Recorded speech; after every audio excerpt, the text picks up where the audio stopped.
Mark Thompson was having one of those days, the kind where nothing seemed to go right, and you could almost feel the weight of the world pressing down on you.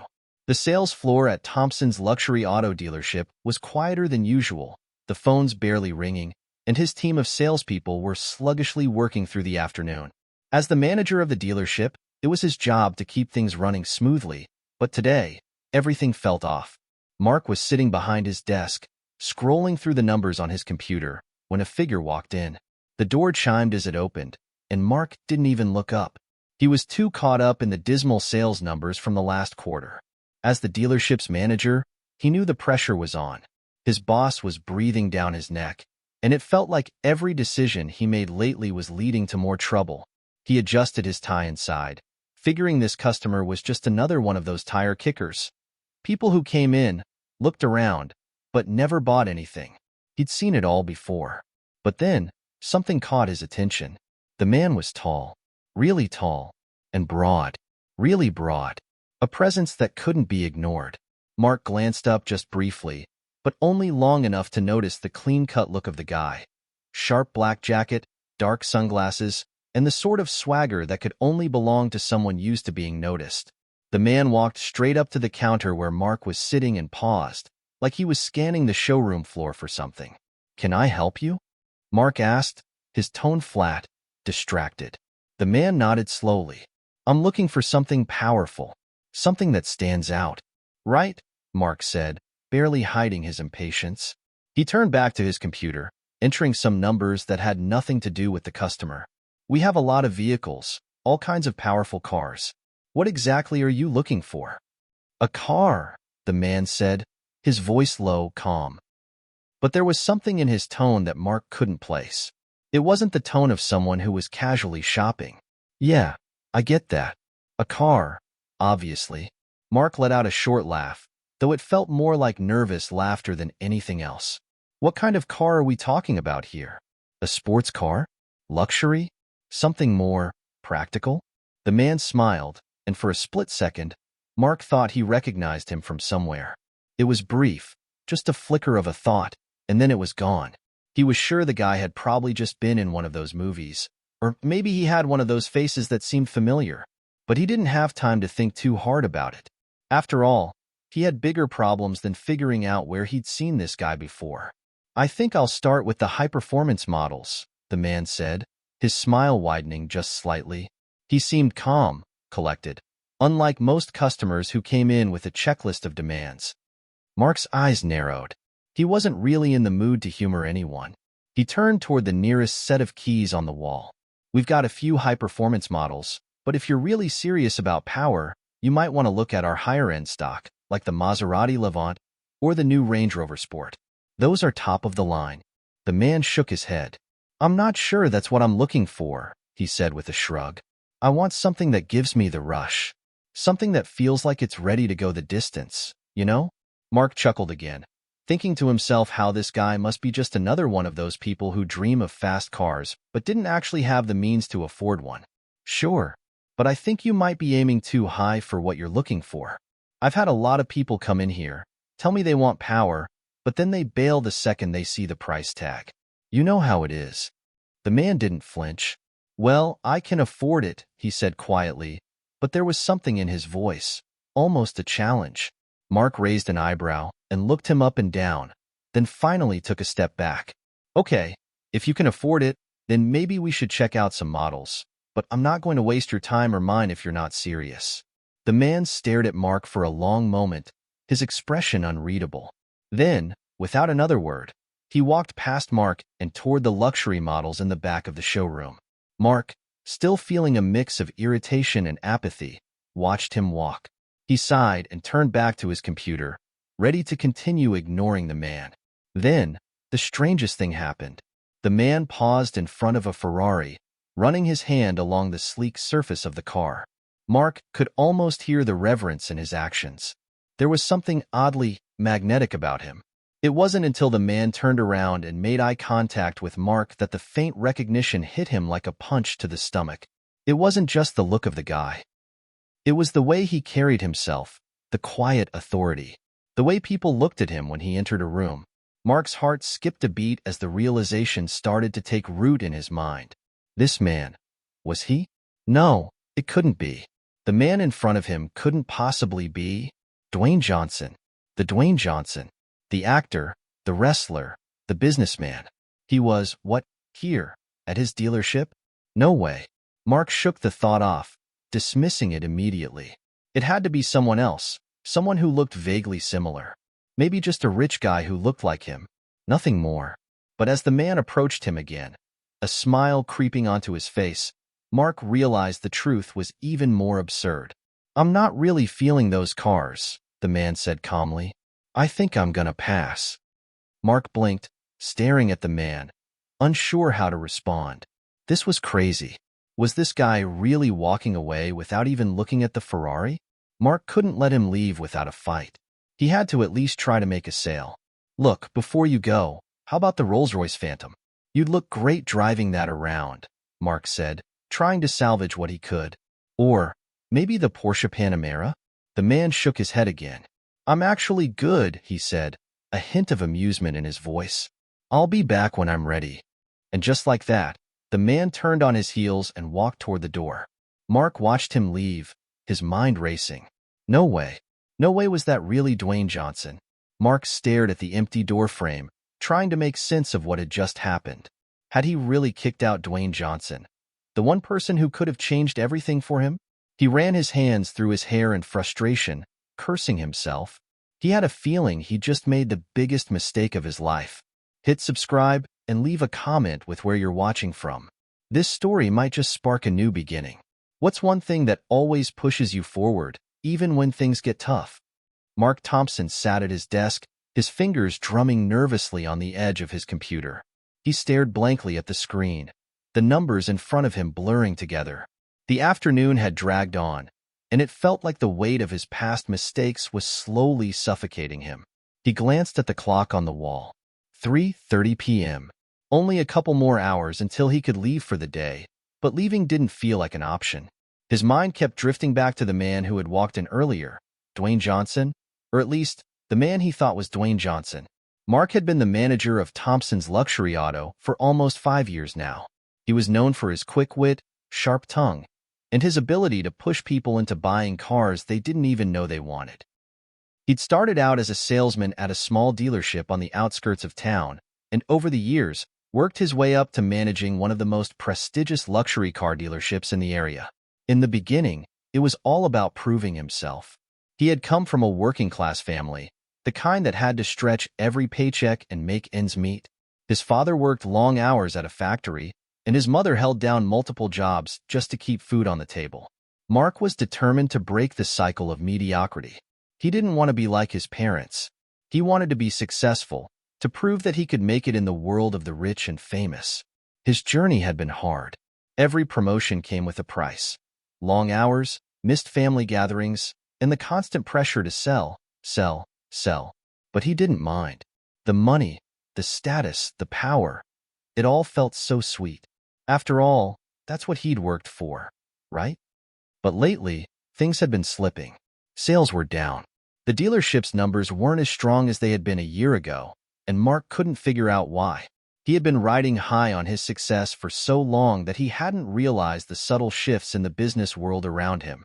His sales tactics, while effective in the past, felt outdated. Customers were smarter now, more discerning. They didn't just come in for flashy cars.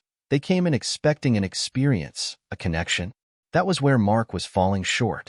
He had become so used to being the best that he stopped listening to his customers. He was used to pushing cars onto people who didn't really want them, using his charm and sales pitch to get them to say yes. But the market had changed, and he hadn't. Which is why today had been so difficult. The last quarter's numbers were terrible, and the boss had already sent a warning. If Mark didn't turn things around soon, he'd be looking for another job.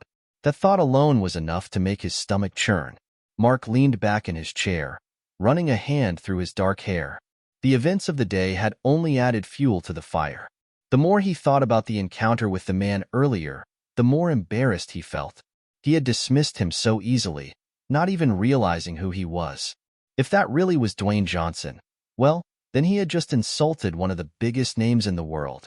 Mark's phone buzzed, breaking his thoughts. It was a text from his assistant, Lisa. "Boss, I've got a call coming in from headquarters. They're asking for you." Mark groaned and swiped at his phone, putting it down on the desk. Headquarters. This couldn't be good. Not today. He stood up, pacing back and forth across the office, trying to calm his nerves. He had worked too hard to let everything slip away now. He'd always been the guy who could handle anything that came his way. Always the confident, capable manager who knew exactly what to do. But now, with his job on the line and a massive mistake weighing on his conscience, he wasn't sure anymore.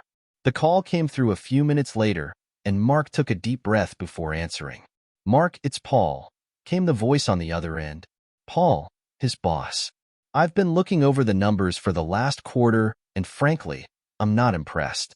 We're seeing a significant dip in sales, and if this keeps up, I'm going to have to make some tough decisions." Mark's stomach tightened, but he tried to keep his tone level. "I know, Paul. I'm working on it. We've got a plan in place, and I'm going to turn things around. I just need a little more time." "I don't have more time, Mark," Paul snapped. "The pressure's on. I want a real improvement, or you'll have to start looking for another job. Don't make me regret promoting you." Mark winced at the harsh words. "I understand, Paul. I'll make sure things improve." "Good. And make sure the sales team knows the stakes," Paul added before hanging up. Mark stood there for a moment, staring at his phone in disbelief. His confidence had always been his strength, but now it felt fragile. The pressure was mounting, and he wasn't sure how much longer he could keep up the facade. He glanced out of his office window, the late afternoon sun casting long shadows across the parking lot. He thought about what Paul had said, how he needed to step up or lose everything he had worked for. Then his mind wandered back to the mysterious man, the one he'd kicked out earlier. If only he had known who he was. Maybe that could have turned everything around. Maybe he could have made a sale to someone who had the power to turn the dealership's fortunes around. But no, he had let his arrogance get the best of him. He ran a hand over his face. "What a mess," he muttered under his breath. A soft knock on the door interrupted his thoughts. It was Lisa again, poking her head into his office. "Mark, there's someone here to see you." Mark looked up, his heart dropping. Was it Paul again? Or worse, was it someone from corporate? He had a sinking feeling he knew who it was. "Who is it?" he asked, his voice flat. "It's the guy who was here earlier," Lisa said with a puzzled expression. "The one you, kicked out?" Mark's eyes widened in panic. "What do you mean? He's back?" Lisa nodded. "Yeah, he's asking to speak with you. He wants to talk about the Ferrari." Mark froze for a moment. The Ferrari? That car had been sitting on the floor for months, and he hadn't expected anyone to show interest, let alone the guy he'd insulted earlier. A cold sweat broke out across his forehead as he stood up, trying to regain some composure. He had to make this right, whatever it took. He could feel the weight of the moment pressing down on him. He took a deep breath and straightened his tie. Time to face the music. Dwayne Johnson sat comfortably in the plush leather chair in the waiting area of Thompson's luxury auto dealership. He had been in many high-end dealerships before, but this one had a distinct air of pretension that he hadn't quite expected. Mark Thompson, the manager, had been rude, dismissive, and frankly, a little arrogant. Dwayne let out a soft chuckle to himself. He had seen it all before, the people who didn't recognize him, the ones who were quick to judge based on his appearance. Sure, he had the rugged look of a man who had come from humble beginnings, but his athletic build and high-profile career often led people to assume he was just another celebrity showing up to buy an expensive car. But that was exactly the point. He didn't want to be treated like just another celebrity. He wanted to experience the car business from the ground up, free from the baggage of his fame. That was why he had quietly purchased this dealership a few months ago, using a fake name to keep his involvement under wraps. No one knew he was behind it. He'd made his fortune in entertainment, sure, but that had always been a side hustle, a platform that gave him the resources to pursue his true passion, business. Cars had always been something he loved.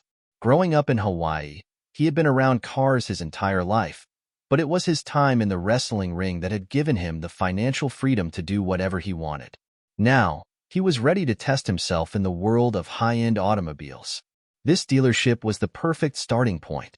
But what Dwayne didn't expect was how frustrating the experience was turning out to be. He had just wanted to take a look at a few models, maybe chat about the features, but Mark had practically shoved him out the door without giving him a chance. Sure, Dwayne could have thrown his weight around, revealed who he was, but that wasn't the point. He wanted to see if Mark was truly the kind of manager who cared about the customers or just the sale. And it seemed pretty clear that Mark's attention to detail had a lot to be desired. Dwayne sighed as he checked his watch. It had been a few minutes since he had sent Lisa, Mark's assistant, to fetch the man. He wasn't angry, at least, not in the way that most people would expect. He was more disappointed. Mark had missed an opportunity to not only make a sale but to build a relationship. Dwayne wasn't in a rush, but the clock was ticking. The world of high-end dealerships wasn't as forgiving as people might think.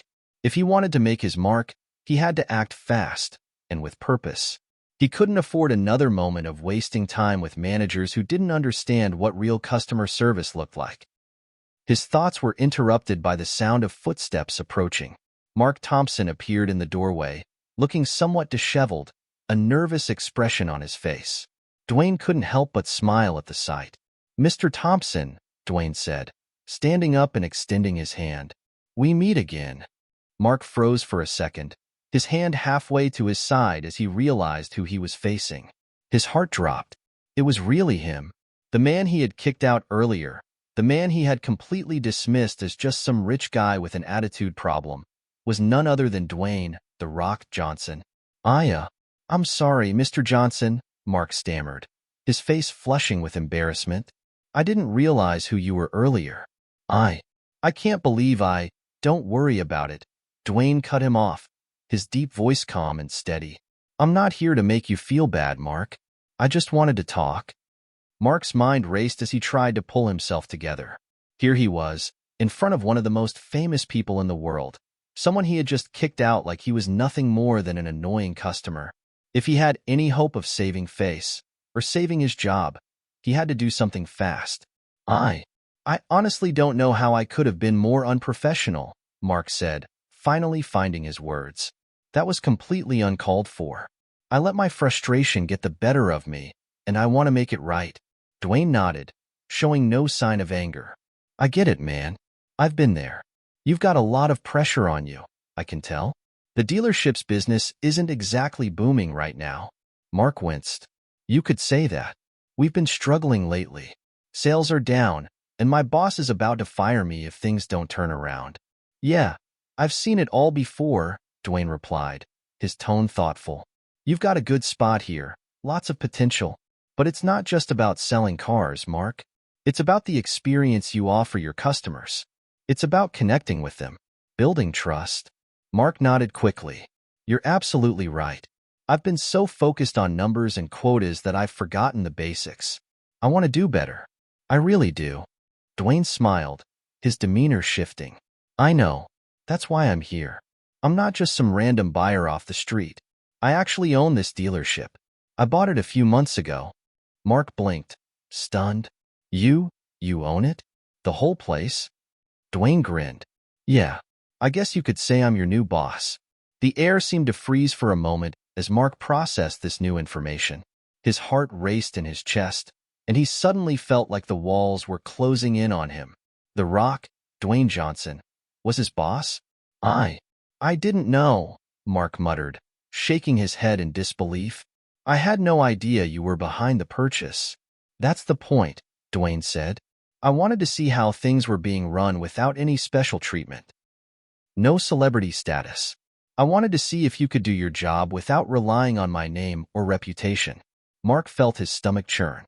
Here he was, facing his boss for the first time, and he had just insulted him. But instead of coming down hard on him, Dwayne was offering him a chance to make things right. "I can tell you're a good guy, Mark," Dwayne said, sitting back down in the chair with a relaxed posture. "But you've got to shift your mindset. This business is about people, and it's time for you to start seeing the people, not just the cars." Mark felt a wave of relief wash over him, mixed with a sense of awe. Dwayne wasn't angry. He wasn't hostile. He was calm, understanding. He was teaching him, not just about cars, but about how to be a better person in business and in life. "I'll make it right," Mark said, his voice steady now, filled with newfound determination. "I promise I won't mess this up again." Dwayne gave him a reassuring nod. "That's what I like to hear. You've got the potential, Mark. But now it's time to put it to work." The words hung in the air between them, a quiet challenge, but one that felt motivating rather than discouraging. Mark didn't know what the future held, but at that moment, he knew one thing for sure. His life had just taken an unexpected turn. Mark stood there for a moment, still absorbing what Dwayne Johnson had just revealed. He had expected a confrontation, maybe even a scolding, but not this. Not an invitation to prove himself. His mind was spinning. The realization that the man he had just dismissed earlier, who he thought was just some rich guy, was, in fact, the new owner of the dealership, made his stomach churn. He had insulted him, not just as a customer, but as the one person who could change everything for him. As the silence stretched, Mark quickly collected himself, nodding enthusiastically. "I won't let you down. I promise I'll do better." Dwayne gave him a smile that was both reassuring and calculating. "I'm not expecting miracles overnight, but I am expecting you to take action. You'll have my full support, but the ball's in your court now." Mark nodded again, this time more confidently. There was something about Dwayne's approach that felt different, refreshing, even. He wasn't just a celebrity-playing businessman. He was someone who genuinely understood how to lead. It wasn't about flexing power, but about empowerment. And Mark knew, deep down, that he needed to prove that he was capable of making a real change. "Well, you've got a hell of a car collection here," Dwayne said, leaning back in his chair. "But I don't think the dealership's just about selling expensive cars. It's about selling the experience. How does your team approach that?" Mark ran a hand through his hair. "That's the problem. We're focused too much on the cars themselves, the stats, the luxury features. But we've forgotten about the experience, the feeling a person gets when they drive off the lot, knowing they made the right choice." Dwayne's eyes gleamed with interest. "Exactly. It's about connection. If people don't feel like they're being listened to, they won't trust you. They won't buy." Mark sat down behind his desk, his posture more relaxed now that the worst of his anxiety had passed. "I think I've been so focused on making the sale that I've lost sight of what matters. I can't just keep pushing the cars, hoping people will buy. I need to start listening to them, understanding their needs." "Exactly," Dwayne repeated, a small grin spreading across his face. "And you need to let your team know that. You're the leader here, Mark. Your attitude sets the tone. If you're disconnected, they'll be too. But if you show them how to build relationships, they'll follow your lead." Mark took a deep breath, his mind already racing with ideas. "I've got some work to do. I'll sit down with the team, talk to them about changing the way we operate. We'll focus on the experience from now on. I'll make sure everyone is on the same page." "That's what I want to hear," Dwayne said, standing up. "But there's one more thing." Mark raised an eyebrow. "What's that?"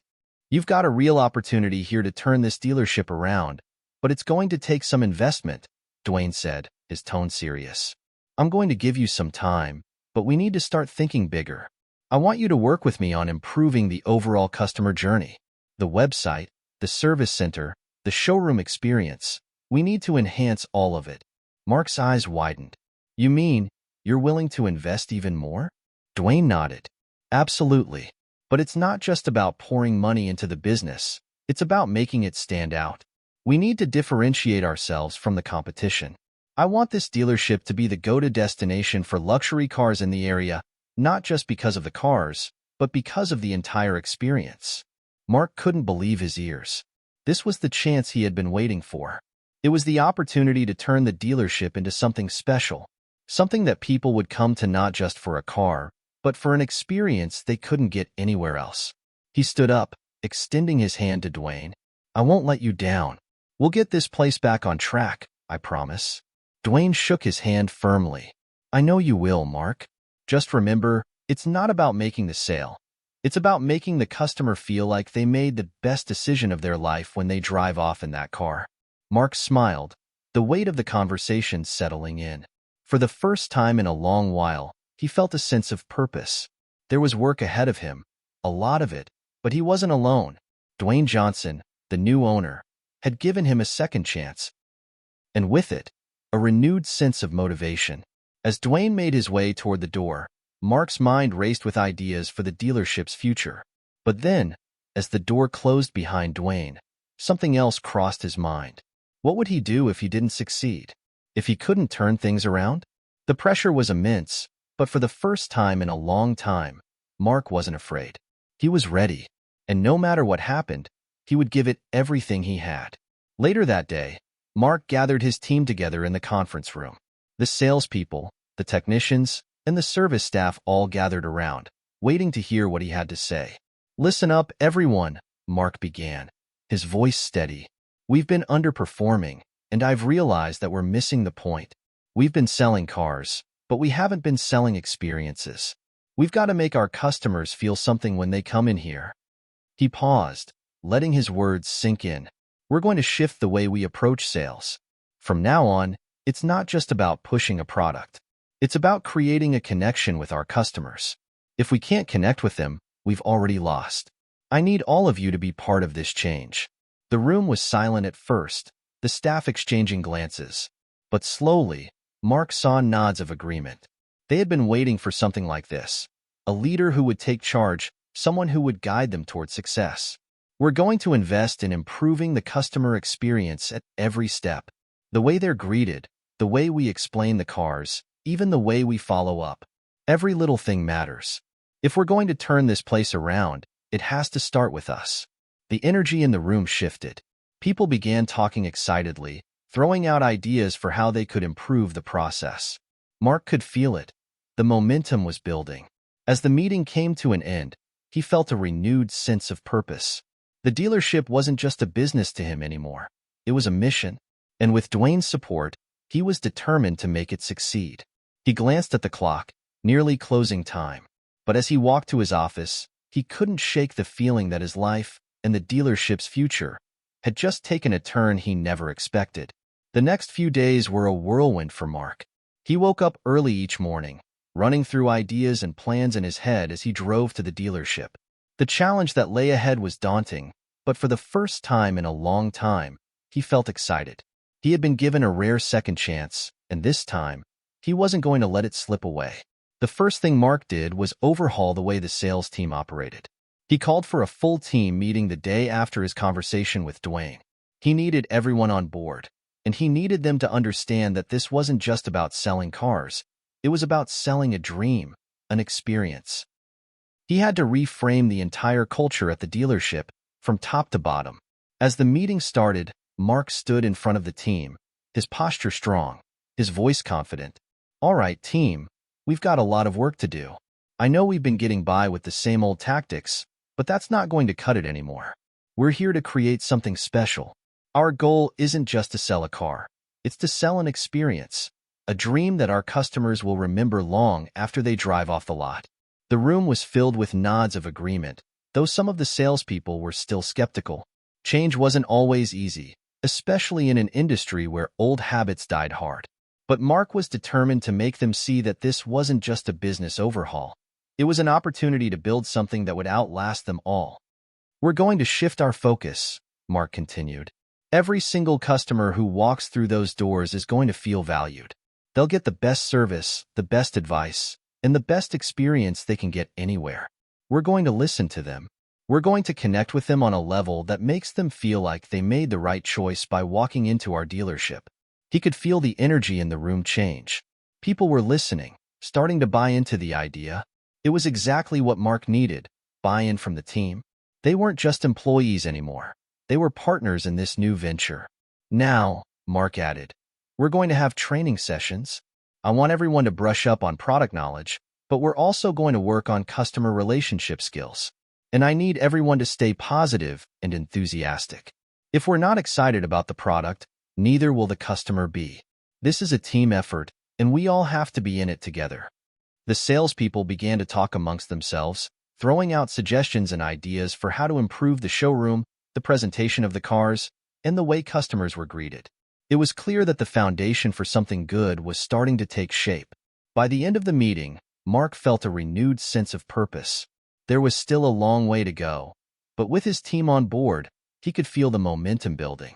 As the week passed, Mark focused not only on the team, but on the dealership's physical environment. The showroom felt sterile, like a cold, impersonal space.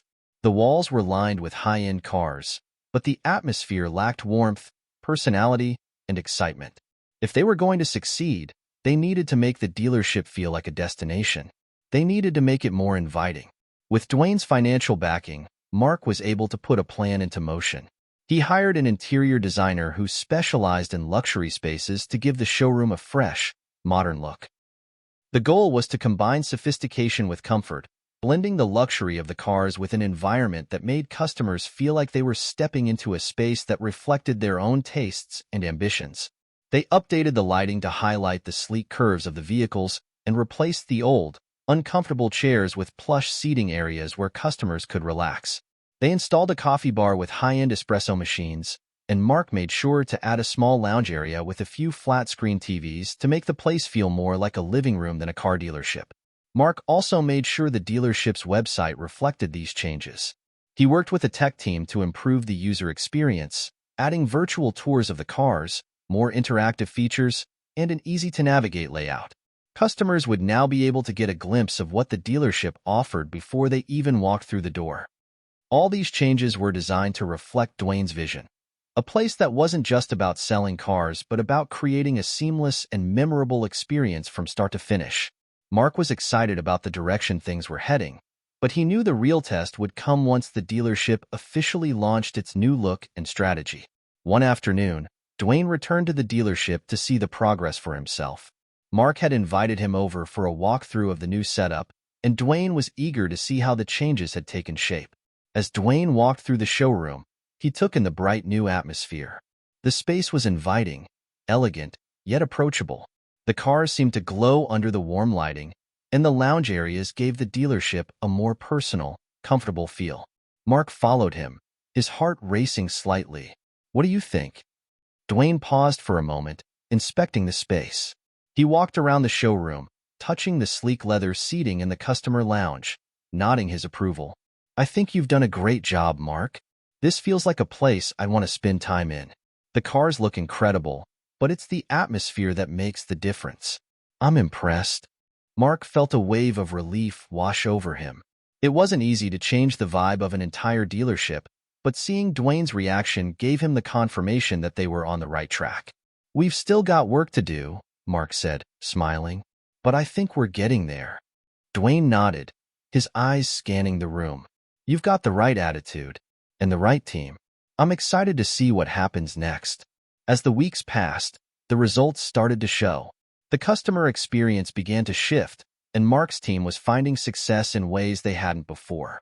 Sales were up, yes, but more importantly, the dealership was beginning to earn a reputation for providing something more than just cars. People were coming in, not only to purchase a luxury vehicle, but to have an experience that felt tailored to them. Word spread quickly, and soon, the showroom was full of both new and repeat customers. Mark couldn't have been prouder, but there was still something nagging at the back of his mind. What if they were riding a wave of success that would soon fizzle out? What if the changes weren't enough to sustain long-term growth? Dwayne's support was unwavering, but Mark knew he couldn't rely solely on that. He had to prove, day after day, that he had what it took to lead this dealership to true success.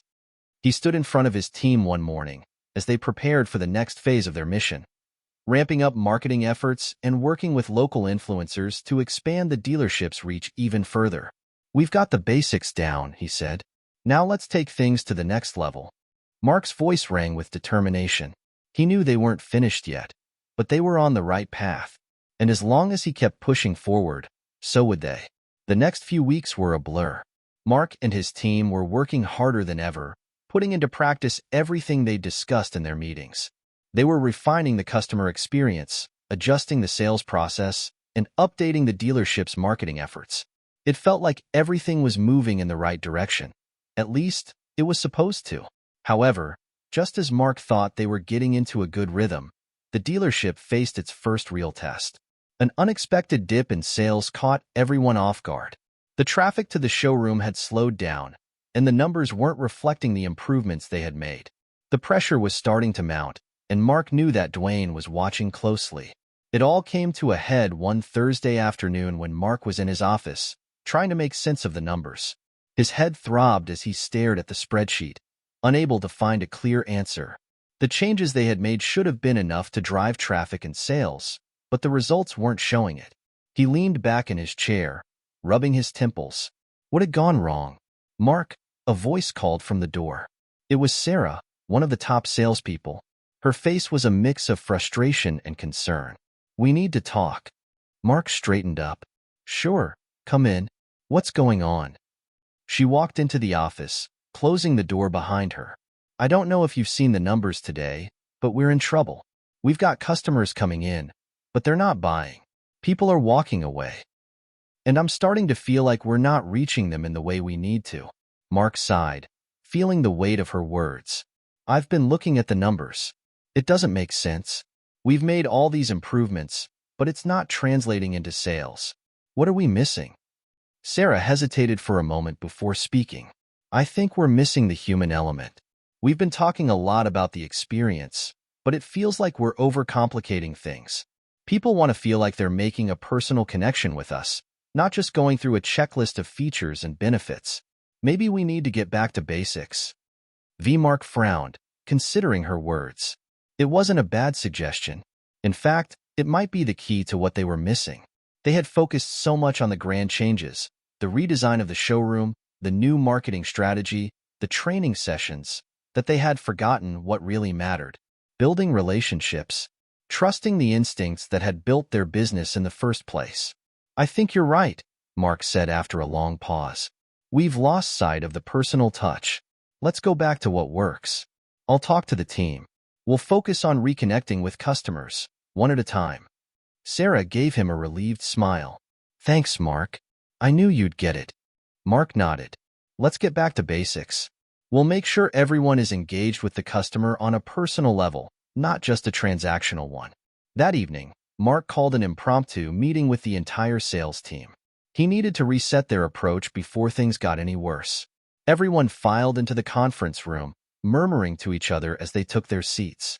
Mark stood at the front, pacing back and forth with his hands in his pockets. We've hit a rough patch, he started, his tone steady. I know you all have been putting in the work, and I appreciate that. But we've hit a wall, and it's time to address it. The room went silent, the team sensing the seriousness of the situation. We've made a lot of changes, some big ones.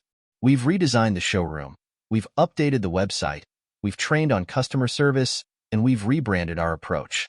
But we've overlooked one crucial thing, the personal connection. We've been so focused on the process, we've forgotten to actually connect with the people coming through those doors. The salespeople exchanged looks, some nodding, others still unsure. I want us to go back to basics, Mark continued. I want you all to remember what makes this dealership special. It's not the cars. It's the relationships. We need to be real with our customers, show them we care, and stop treating every conversation like it's just about making a sale. We need to understand their needs, build that rapport, and make them feel comfortable, not just sold to. There was a pause before one of the newer salespeople, John, spoke up. But how do we do that, exactly? What do we change in our approach? Mark smiled, appreciating the question. It starts with listening. I want you to focus on what the customer wants, what their lifestyle is like, what they're looking for in a car, why they need it. Don't jump straight into the pitch. Have a conversation. Find out what matters most to them and make sure they feel heard.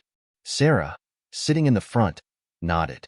Yeah, it's about empathy. People want to feel understood. They don't want to feel like they're being pressured into buying something they're not ready for. Exactly, Mark said, encouraged by the support. We need to stop selling and start helping. It's a mindset shift. We're not here to push cars. We're here to help people find what they need. And when the time is right, they'll buy. Trust me.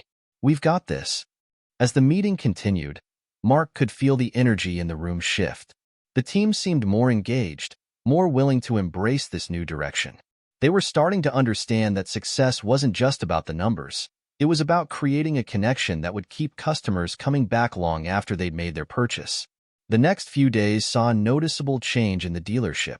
The salespeople started to take a more personal approach with each customer, listening more closely, asking questions that went beyond just car specs, and making sure every client felt understood.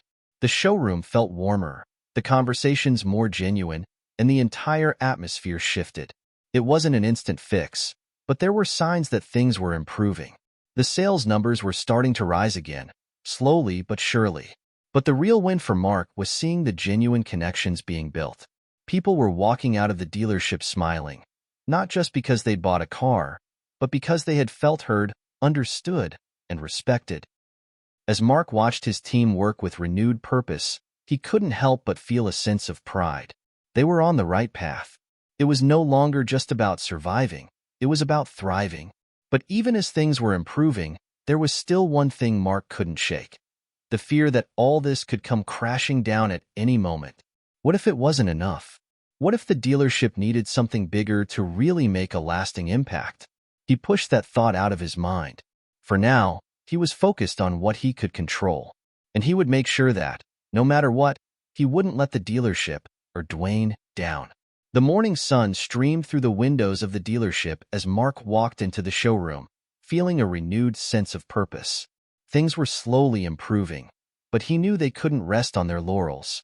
The customer service changes had started to pay off, and the sales numbers were ticking up, but it was still early days.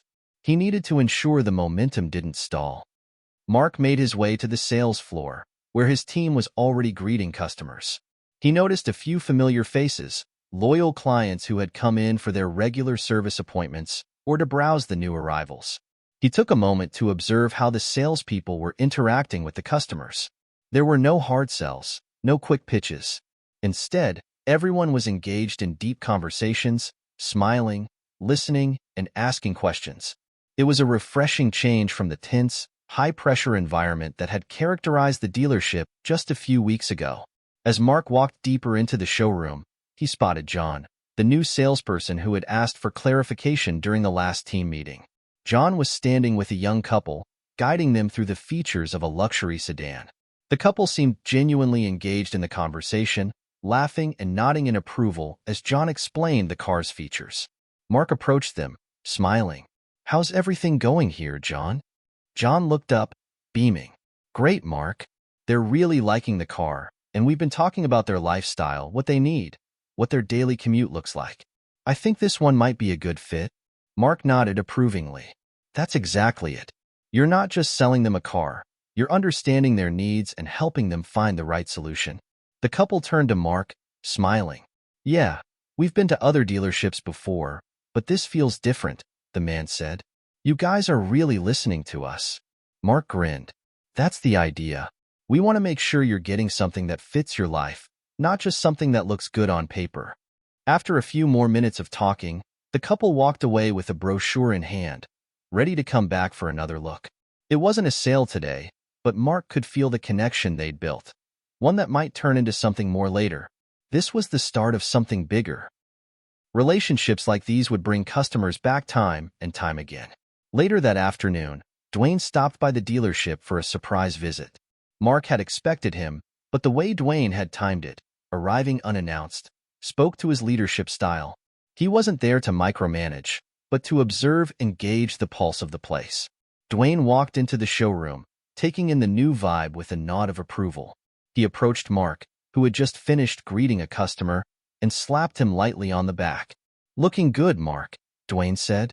"The place feels different, more alive." Mark smiled, relieved that Dwayne could sense the shift in atmosphere. "It's been a work in progress. We've been focusing more on the customer experience, making real connections instead of just pushing sales."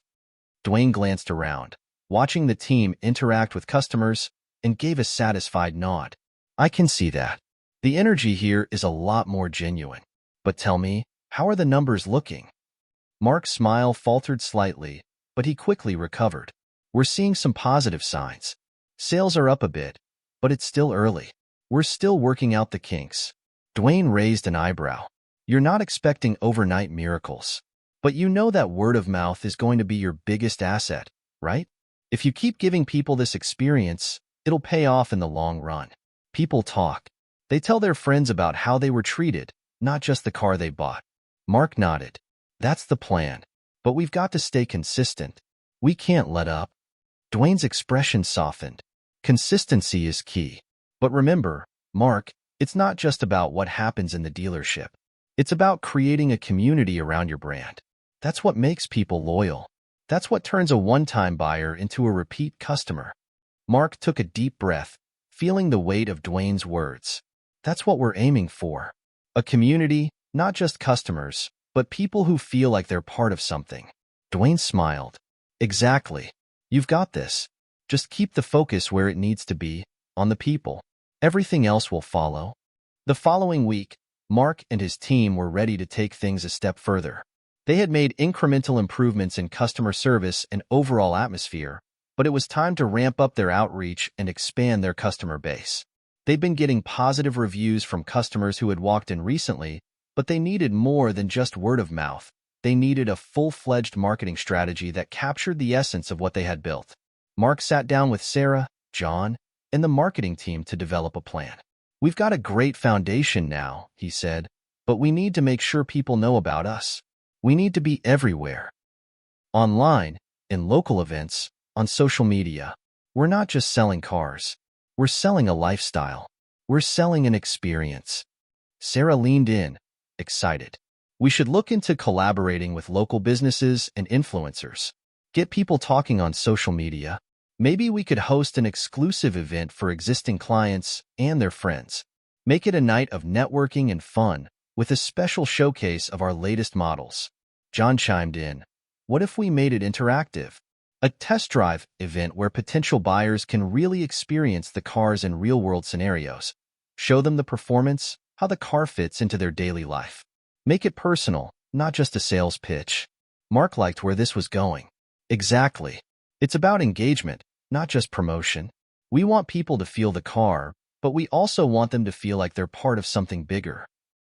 But even with all the success, Mark knew the work wasn't done. This was just the beginning. The challenge now was to sustain this momentum, to ensure that the dealership continued to evolve and didn't fall into complacency. One morning, as Mark sipped his coffee and scanned through emails in his office, he was interrupted by a knock on the door. He looked up to see Sarah standing there, holding a letter. "Got something for you," she said, handing it over with a curious smile. "It's from Dwayne." Mark's heart skipped a beat. It wasn't unusual for Dwayne to send him updates or messages, but the formality of the letter, sealed and addressed in a way he hadn't seen before, caught his attention.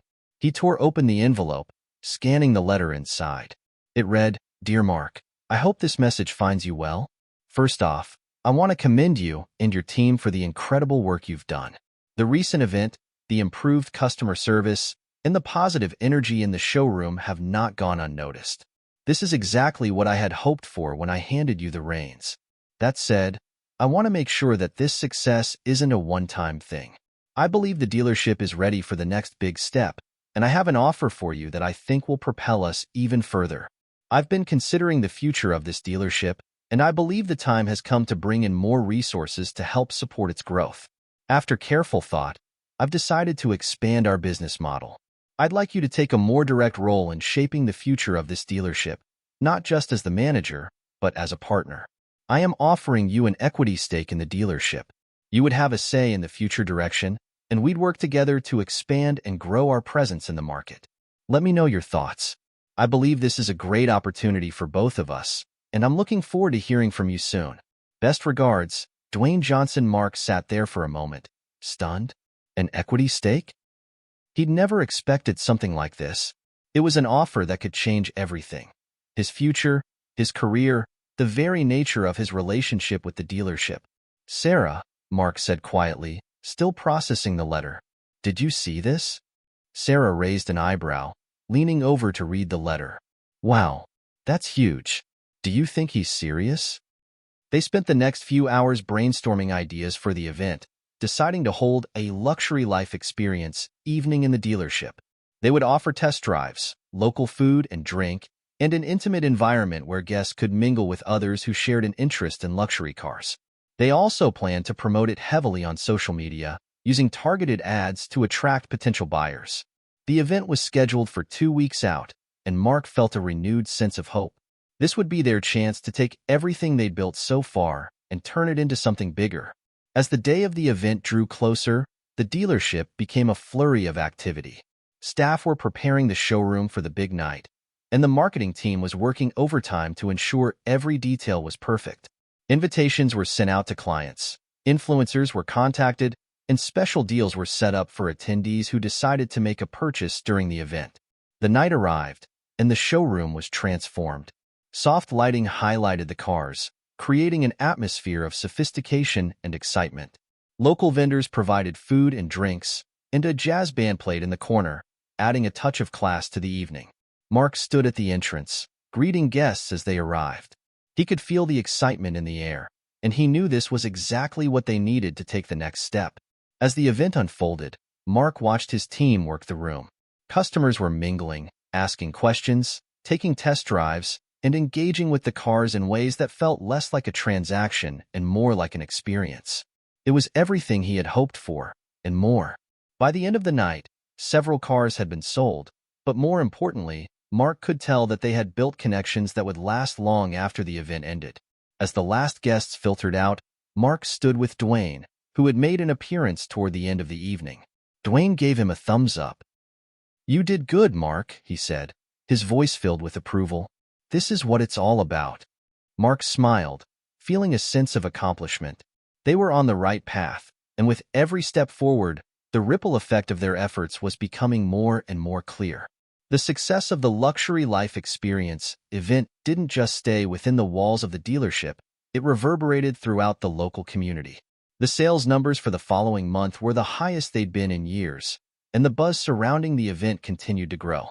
Mark's team had worked tirelessly to create a welcoming environment, and it had paid off. Loyal customers were returning, new buyers were walking through the door, and the dealership had become a hotspot for anyone interested in high-quality cars. Mark nodded, his mind racing. This wasn't just an opportunity to manage a dealership. It was an opportunity to own a piece of it, to have a say in its future, to be part of something even bigger. "I don't know what to say. I mean, this is everything I've worked for, but it's also a huge commitment." Sarah leaned against the doorframe, considering his words. "Well, if anyone can handle it, it's you. You've turned this place around, Mark. And with Dwayne as a partner, you'd have the support you need." Mark nodded slowly, weighing the pros and cons. On the one hand, it was the opportunity of a lifetime. On the other, it came with a level of responsibility that he hadn't anticipated. The pressure would only increase, and there would be new challenges to face. Challenges that would require him to think not just like a manager, but like an owner. He couldn't deny that the prospect was tempting. The idea of shaping the dealership's future, of having a hand in every decision, of creating something lasting, it was exciting. But the commitment was also daunting. Before he could say more, his phone buzzed. It was a text from Dwayne. "Dwayne, hey Mark, saw you got the letter. Just wanted to follow up. Take your time thinking it over, but I'm here if you have questions. I know this is a big step, and I want you to feel comfortable with it. Let's talk soon." Mark sat back, reading Dwayne's message a few times. Dwayne wasn't rushing him, but it was clear that this offer was important. It wasn't just about financial gain. It was about a partnership that could redefine everything they were building. "I don't know what to do," Mark said, looking up at Sarah. "This could change everything, but I don't know if I'm ready for something like this. It's not just about the cars anymore. It's about the entire business, the long-term vision. And it's a risk." Sarah gave him an encouraging smile. "Mark, you've already taken risks. You've turned this dealership around in less than a year. You've proven you can handle it. And besides, you've got Dwayne in your corner. You're not doing this alone." Mark took a deep breath, feeling the weight of the decision. He had always dreamed of making a real impact, of being part of something bigger than himself. But this was no longer just about dreaming. It was about building a legacy. He stared at the letter once more, his finger tracing the edge of the paper. It was a huge decision, and he needed time to think it over. But one thing was clear. Whatever choice he made, his life would never be the same. That afternoon, Mark took a walk around the dealership to clear his head. He watched his team interact with customers, their faces lighting up as they made connections and closed deals. It was amazing to see how far they had come in such a short time. They were a family, a team that worked together to make something special. As he walked past the showroom, he stopped by a couple who had just signed papers for a new car. The couple thanked him, their faces filled with gratitude. "We really appreciate how easy you made this for us," the woman said, smiling brightly. "You made it feel like we were part of the family, not just another sale." Mark felt a surge of pride. This was what he had worked for, to create an environment where customers didn't just buy cars, but built relationships. It was a place that people trusted, a place where they felt valued. He glanced around once more, taking in the atmosphere of the dealership. There was something real here, something that went beyond numbers and quotas. And maybe, just maybe, this was what Dwayne had seen in him from the beginning. A chance to build something lasting, not just for himself, but for everyone involved. Mark sent a quick text to Dwayne, saying he was ready to talk. The offer was daunting, but the more he thought about it, the more it felt right. He had worked his entire career to get to this point, and now, the next step was in front of him. It was time to take the leap. The next morning, Mark arrived early at the dealership, his mind still buzzing with the letter from Dwayne. The offer to become a partner in the business was unlike anything he'd ever expected, and the weight of it was still settling in. The idea of taking on that kind of responsibility was both exciting and intimidating. But as the minutes ticked by, he realized he couldn't avoid the decision much longer. He stepped into his office, greeted by the soft hum of the dealership coming to life. The staff were trickling in, getting ready for another busy day. He paused for a moment, looking out the window. The sun was just rising, casting a golden glow over the cars on the lot, making them look brand new.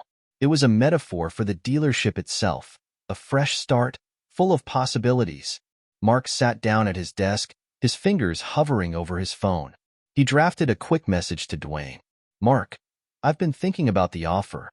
I'd like to meet and talk things through. There are a few things I need to ask before making a decision."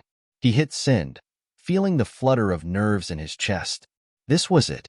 He was about to make one of the biggest decisions of his life. Moments later, Dwayne's reply came through. "Dwayne, let's meet at noon today. I'll clear my schedule. Let's talk through everything." Mark nodded to himself. Noon. It was time. By the time noon arrived, Mark was in full decision-making mode. He had spent the morning going over everything, what the offer would mean for his personal life, his career, and his future.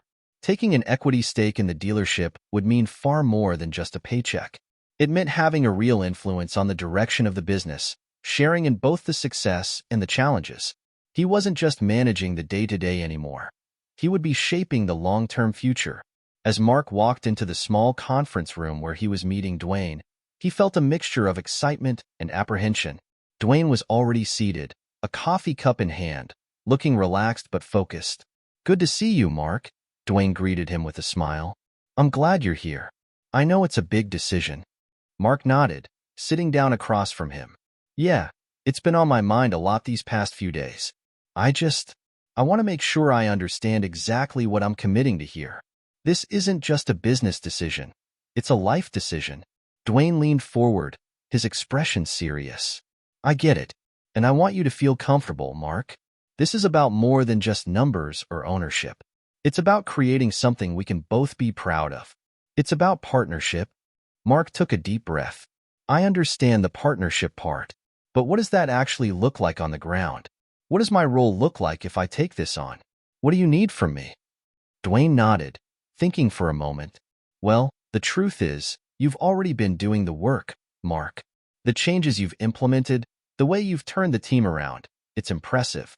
But moving forward, I need someone who's not just going to manage the daily operations, but also help steer the ship long-term.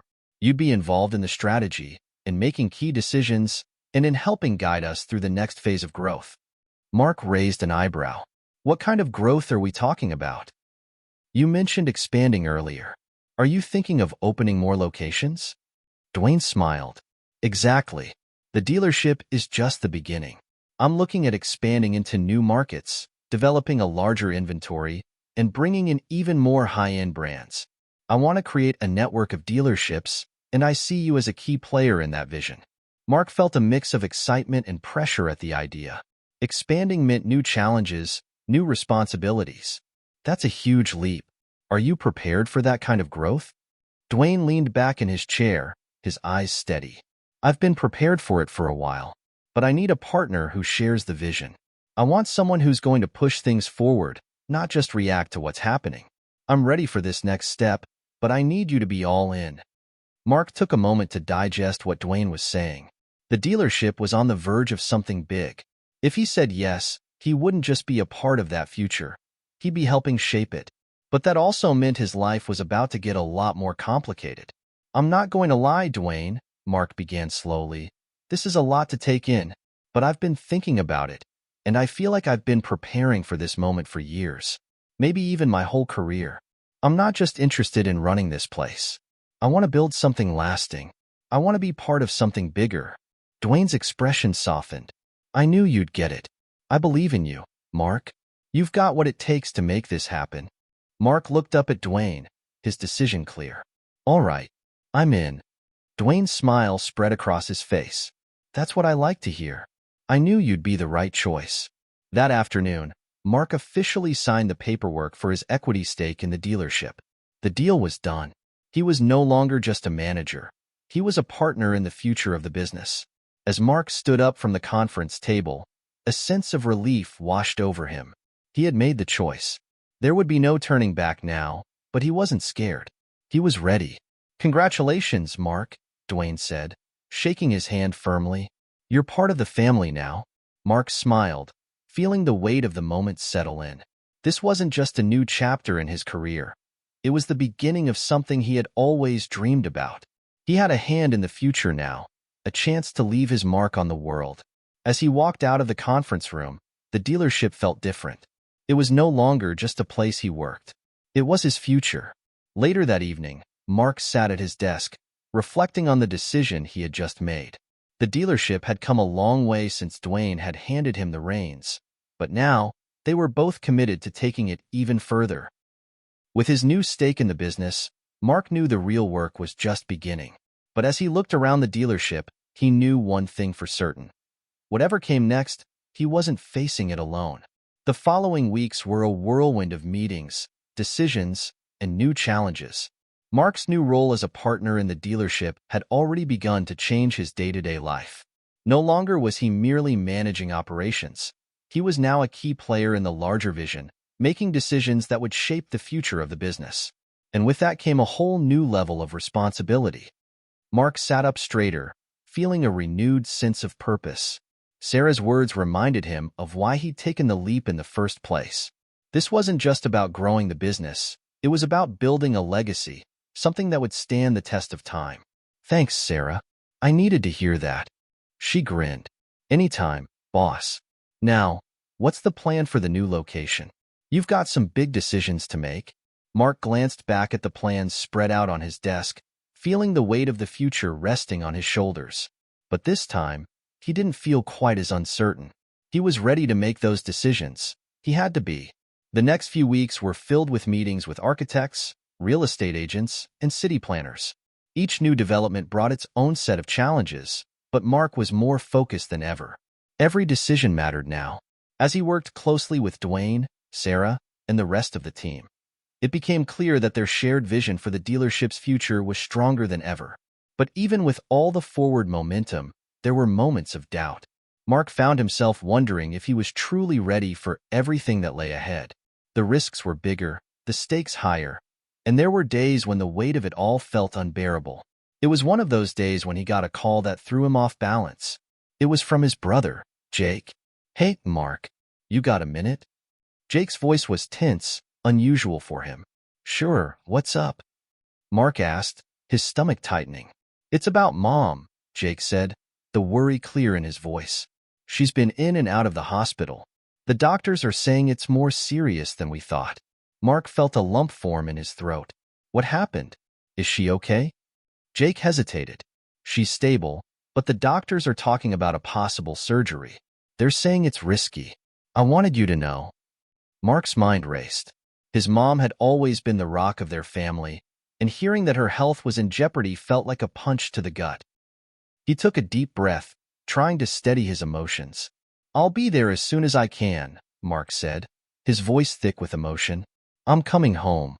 He hung up, feeling a surge of panic and helplessness.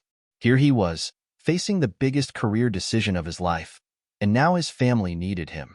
He couldn't be in two places at once. As Mark stood up from his desk, the weight of the world on his shoulders, he realized that life had a way of throwing curveballs. It wasn't just about the dealership anymore. It was about his family, too. The first order of business was tackling the expansion plans that Dwayne had outlined. They had already begun researching new locations for potential dealerships, and Mark found himself traveling more frequently to scout properties and meet with developers. It was thrilling, but it was also exhausting. The long hours, constant planning, and never-ending meetings started to take a toll.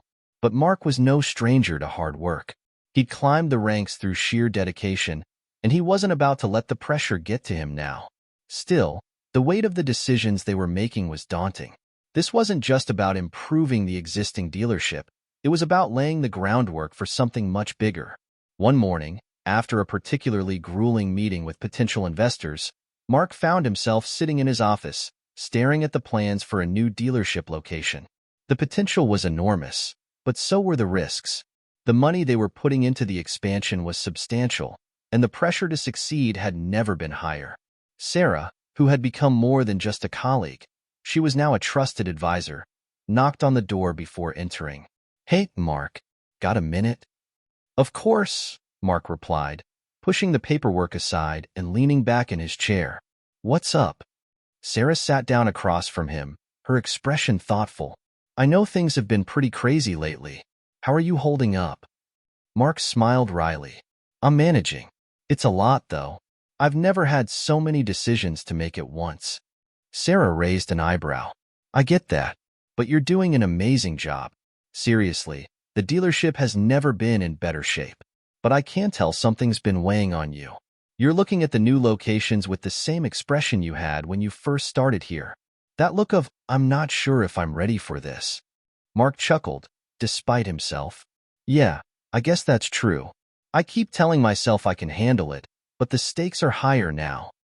What if I'm making the wrong call? What if we push too hard, too fast?" Sarah leaned forward, her eyes kind.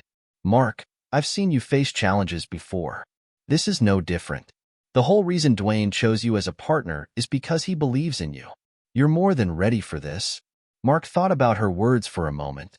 Sarah had always been the voice of reason, the one who helped him find clarity when everything felt overwhelming. He knew she was right. Dwayne hadn't just picked him for his managerial skills. He'd seen something in Mark that made him believe he could handle the pressure. "I just want to make sure I'm doing this for the right reasons," Mark admitted.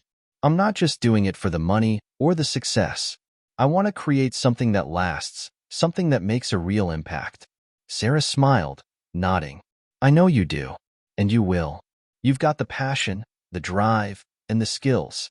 And now, you've got the support of a great team. You're not alone in this." He grabbed his coat, his mind racing with the decisions that awaited him at home. But as he walked out of his office, he knew one thing for sure. He couldn't face these challenges alone. He had to rely on the people around him, both at the dealership and at home, to get through whatever came next. Hit subscribe and leave a comment with where you're watching from. This story might just spark a new beginning. What's one thing that always pushes you forward, even when things get tough? Mark's trip home was a blur of thoughts, worries, and unanswered questions. He hadn't been home in months, not since the dealership's grand reopening event. The long hours, the meetings, the expansion plans, all of it had pulled him away from his personal life. Now, with his mother's health in jeopardy, he felt the gravity of everything that had been happening outside of the dealership. His brother Jake picked him up from the airport, his face drawn with concern. Mark could see the exhaustion in his eyes, the sleepless nights, the weight of everything his family was going through. They hadn't been able to spend much time together since Mark had taken on his new role, and even though they had always been close, there was a tension now, a distance that hadn't been there before. "How is she?" Mark asked as they drove toward the hospital, his voice thick with worry. "Stable for now," Jake replied, his gaze fixed on the road. "But the doctors are still monitoring her. She's asking for you, though. She wants to see you." Mark's heart tightened. His mom had always been the center of their family, the one who held everything together. Now, To think that she might not be okay was a hard pill to swallow. When they arrived at the hospital, Mark's feet felt heavy as he walked down the sterile, white corridors. It was hard to believe that just a few weeks ago, everything seemed normal. But now, every step felt like a leap into the unknown, into a future where his mom's health and his own sense of control was uncertain. They arrived at her room, and Mark's breath caught in his throat when he saw her. She was lying in the hospital bed, her face pale, but still very much the woman who had raised him and Jake. Her eyes brightened when she saw him, and she weakly reached out a hand. "Mark," she whispered, her voice frail but filled with warmth. "You're here." He sat beside her, taking her hand in his, the weight of the situation settling deep in his chest. "I'm here, Mom. I'm not going anywhere." She smiled softly, her eyes glistening with tears. "I know you've been busy with work. I don't want to be a burden, but I needed you here." Mark shook his head, brushing a strand of hair from her forehead. "You're never a burden, Mom. I should have been here sooner." She squeezed his hand, her grip still strong, despite everything.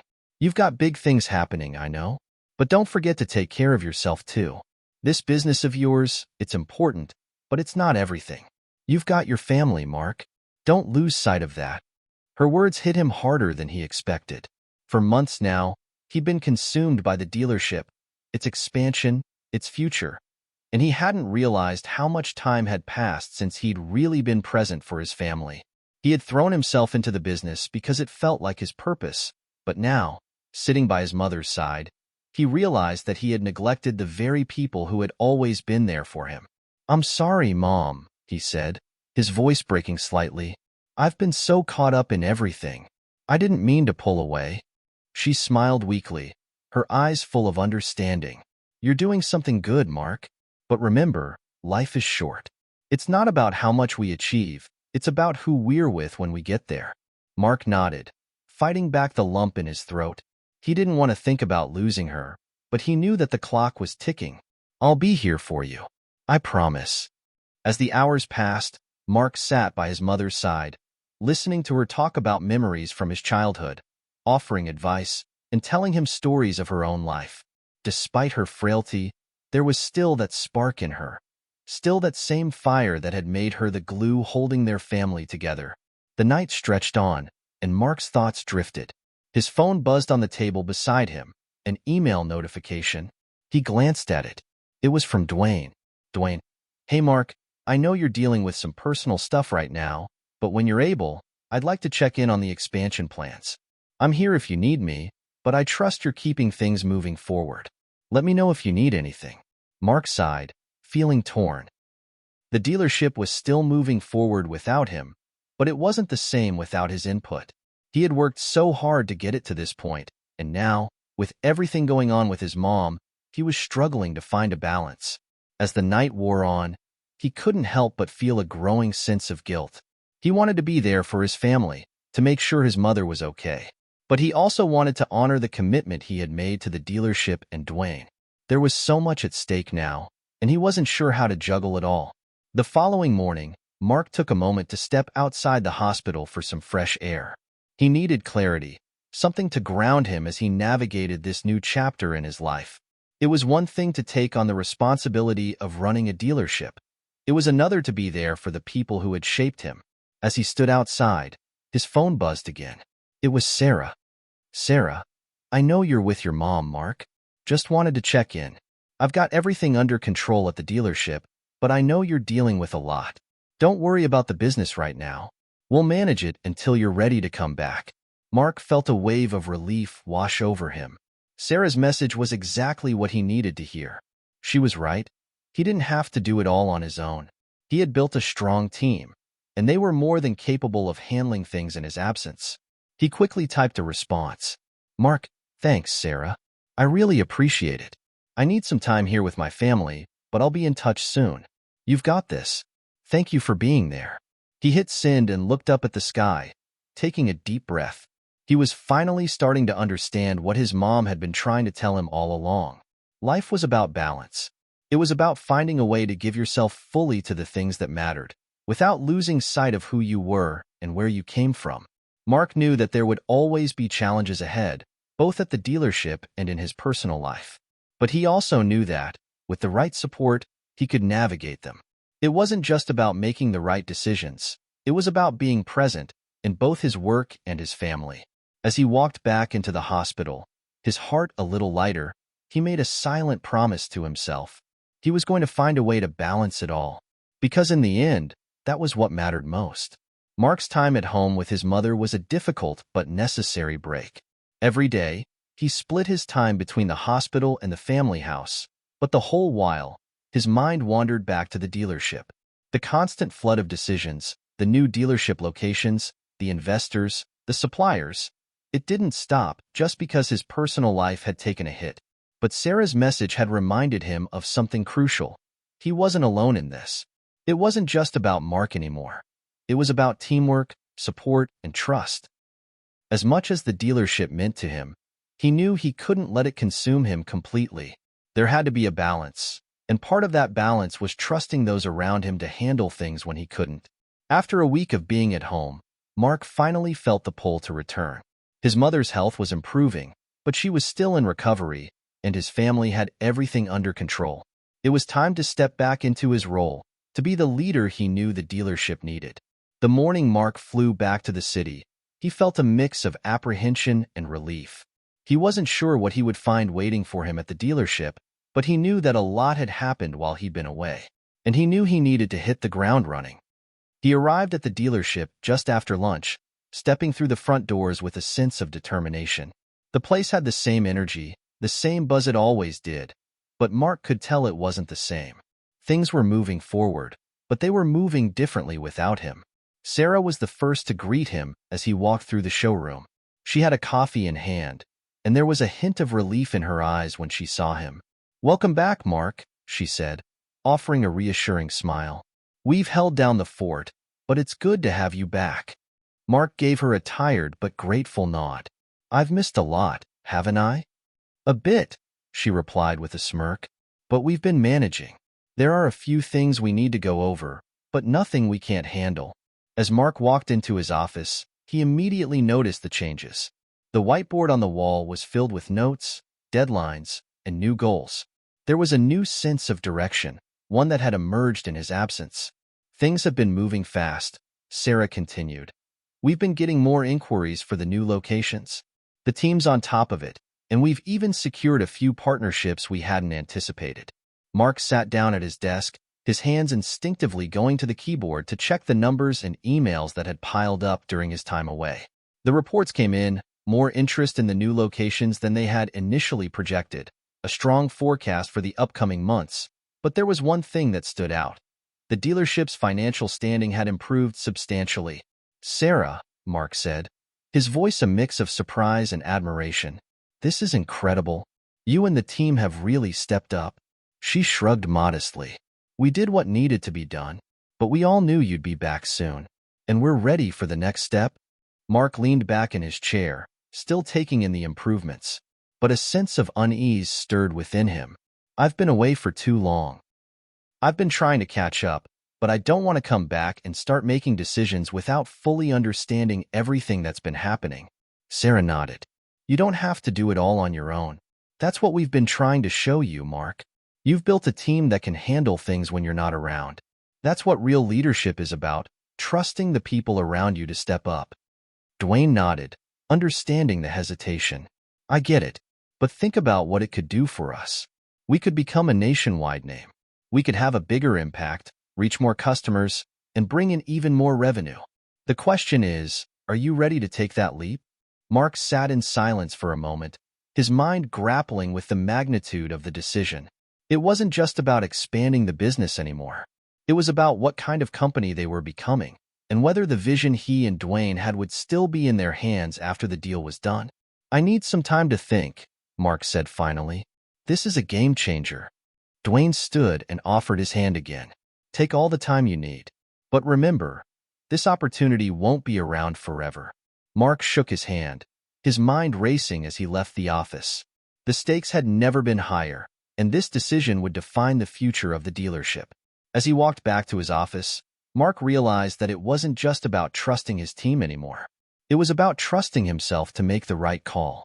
And that would be the hardest part of all. The next few days at the dealership were filled with tension. Mark's mind constantly circled back to the offer Dwayne had presented. 5 new locations in 1 year. It seemed like the kind of opportunity that could launch their business to new heights. But at what cost? Mark knew he couldn't make this decision alone. The dealership had grown into something much bigger than just him and Dwayne. It involved everyone: the sales team, the mechanics, the office staff, and of course, Sarah. She had been a constant, reliable presence in his absence, and Mark felt a sense of loyalty to her and the rest of the team. They deserved to have a say in what direction the business would take. He decided to bring it up with Sarah first. She had proven to be a level-headed, strategic thinker, and Mark trusted her judgment. They met after hours in his office, the quiet of the showroom only adding to the gravity of the conversation. "Sarah," Mark began, leaning back in his chair, his hands steepled in front of him. "I've been given an offer. 5 new locations, but it comes with strings attached. Dwayne thinks it's the next big step for us." Sarah raised an eyebrow but stayed quiet, waiting for Mark to elaborate.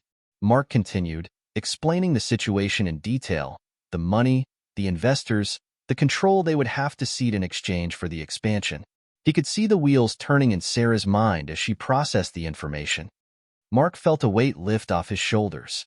Sarah was right. He'd spent so much time thinking that he had to be everywhere, doing everything. But the dealership had continued to thrive in his absence because of the trust he'd placed in his team. It wasn't just about him anymore. It was about the collective effort, the shared vision. Just then, his phone buzzed on the desk. It was a message from Dwayne. "Dwayne, hey Mark, I know you're back at the dealership. When you have a minute, I'd like to catch up. We've got some new developments that could change the game for us." Mark frowned. He hadn't expected to hear from Dwayne so soon after coming back. It seemed like there were always new developments, but this felt different. He quickly responded, "Mark, I'm back at the dealership. Let's meet in an hour. I've got a lot to catch up on." Sarah raised an eyebrow as Mark put his phone down. "Dwayne?" "Yeah, he wants to meet. Says there are new developments." "New developments?" she asked, the curiosity evident in her voice. "You think it's about the expansion?" "Could be," Mark replied, his mind racing. "Or it could be something else." An hour later, Mark found himself in Dwayne's office, a sense of anticipation thick in the air. Dwayne was sitting behind his desk, the usual calm demeanor replaced by something more intense. "Glad to see you back, Mark," Dwayne said, standing and shaking his hand. "I know you've had a lot on your plate. How's your mom?" "She's doing better," Mark replied, settling into the chair opposite Dwayne. "Thanks for asking." "Good to hear," Dwayne said with a nod before getting down to business. "I'll keep it short. We've been talking to some investors who are interested in accelerating our growth even faster than we had planned." Mark's brow furrowed. "Faster? How much faster?" Dwayne leaned forward. "They're offering us the chance to open 5 new locations in the next year." Mark's mind began to race. 5 new locations in 1 year? It was a massive undertaking, and the risks involved were immense. "That's huge. But what's the catch?" "There's always a catch." Dwayne smiled, almost as if he'd been expecting this. "The catch is that they want us to go all in. They're offering a sizable investment, but they want control over certain aspects of the business. They want more influence in how we manage our operations." Mark leaned back in his chair, processing the information. More locations, more money, but also more control given up. It was a gamble, and Mark wasn't sure if they were ready to take that kind of risk just yet. "I'll be honest, Dwayne," Mark said, his voice firm. "That's a big ask. I don't know if we're ready to give up that kind of control. It could change everything." "That's a big ask, Mark," Sarah said thoughtfully. "It's a lot of money, but it's also a huge risk. You've worked so hard to make this dealership your own, to build a culture here. If we take the money and lose some control, how does that affect everything we've built?" Mark nodded. "That's what I'm struggling with. It could change everything. But on the other hand, the opportunity could be too good to pass up." Sarah paused for a moment, her fingers tapping the edge of the desk. "I've seen you build this place from the ground up, Mark, and I've seen the way the team responds to you. You've earned their trust. But what happens when you have to start answering to someone else? Will the same energy still be here? Mark sighed, running a hand through his hair. That's the question, isn't it? I've always wanted this business to feel like a family, to have that personal touch. If we sell too much of that, will we lose what makes us different? Sarah leaned forward. I think you need to talk to the team, get their feedback. This isn't just about you and Dwayne. It's about the future of this place and the people who've invested their time and energy into it. Mark sat up straighter. You're right. I can't make this decision in a vacuum. I need to hear what everyone thinks. The next morning, Mark called a meeting with the key members of the dealership's team. It was a bold move, but one he felt was necessary. He needed to hear their honest opinions. As much as he wanted to protect the business and its future, he couldn't ignore the voices of those who had helped build it. The team gathered in the break room, some of them exchanging curious glances as they took their seats. Mark stood in front of them, his hands resting on the back of a chair. I know things have been a little chaotic lately, but we're at a crossroads, Mark began, his voice steady but filled with urgency. I've been presented with a huge opportunity to expand the dealership. 5 new locations in the next year. But it's not just a matter of growth. There's a catch. The deal comes with outside investors who want more control over how we operate. He could see the confusion and concern in their eyes. They didn't know what to make of it, and Mark didn't blame them. It was a lot to process. I wanted to talk to all of you about it, he continued. This isn't just about me and Dwayne. It's about all of us and the future of this dealership. I want to know what you think. There was a pause as the team absorbed his words. Then, one of the sales managers, Tom, spoke up. I get the appeal of expanding, he said, his voice thoughtful. But are we ready for that kind of change? 5 locations? That's a lot of responsibility. We've worked hard to build a strong reputation here. What if we lose that personal touch that people love about us? Another team member, Amanda, chimed in. Exactly. I joined this dealership because it felt like a family. I love the way we treat customers. I'm afraid that if we grow too fast, we won't be able to keep that same level of service. People come here because they know they'll get a good deal, but they also know they're not just another number. Mark's heart sank, but he also felt a sense of clarity. This wasn't just about the business's bottom line. It was about the values they had all worked so hard to create. We've built something good here, Sarah added, looking directly at Mark, but it's a delicate balance. Expanding could help us reach more people, but it could also change the essence of what makes us who we are. Mark glanced around the room, taking in the looks on everyone's faces. The concern, the uncertainty, it was all too real. He had always valued his team's input, and now it was more important than ever. The decision he made wouldn't just impact him, it would impact everyone here. As the meeting concluded, Mark felt an overwhelming weight settle over him. His team had spoken, and it was clear they were all apprehensive about the expansion. They didn't want to lose what had made the dealership special. Mark had always prided himself on creating a family atmosphere, a place where everyone felt valued and where customers were treated like they mattered. He spent the rest of the day in his office, reviewing the financial projections, reading through Dwayne's emails, and considering the words of his team. The more he thought about it, the more uncertain he became. He had always known that running a business meant making tough decisions, but this one felt different. This wasn't just about the money or the future growth. It was about maintaining the soul of the dealership. That night, Mark sat on the edge of his bed, staring at the city lights through the window. He had to decide, but the weight of it all made him wonder. Was he ready to make a decision that could change everything? The future of the dealership was at stake, and so much more. Mark knew that he needed to be sure that the decision he made would protect everything he had worked so hard for. And yet, a voice in his mind whispered, "Is it worth it?" Mark was quiet for a long moment, processing her words. This wasn't just a choice about growth, it was about leadership. It was about what kind of legacy he wanted to leave. "I want to grow," he finally admitted, his voice steady, "but not at the cost of everything we've built. Not if it means we lose what makes us special." Sarah smiled, and it was a smile that felt like a weight lifting off Mark's chest. "Then maybe there's a way to do both." Mark raised an eyebrow. "What do you mean?" "We can take the deal with the investors, but we set clear boundaries. We can keep our focus on the values that have made us successful while scaling at a pace we can manage. We can control the pace of growth, ensuring we don't lose that personal touch. Mark sat up straighter, his mind beginning to buzz with new ideas. We could negotiate the terms. We don't have to let them dictate everything. Maybe we can have a say in how the new locations are managed, or at least retain control over the customer experience. Exactly, Sarah said, her eyes lighting up. We don't have to compromise our core values. We just need to be strategic. Mark let out a breath he didn't realize he had been holding. Sarah's perspective was exactly what he needed to hear.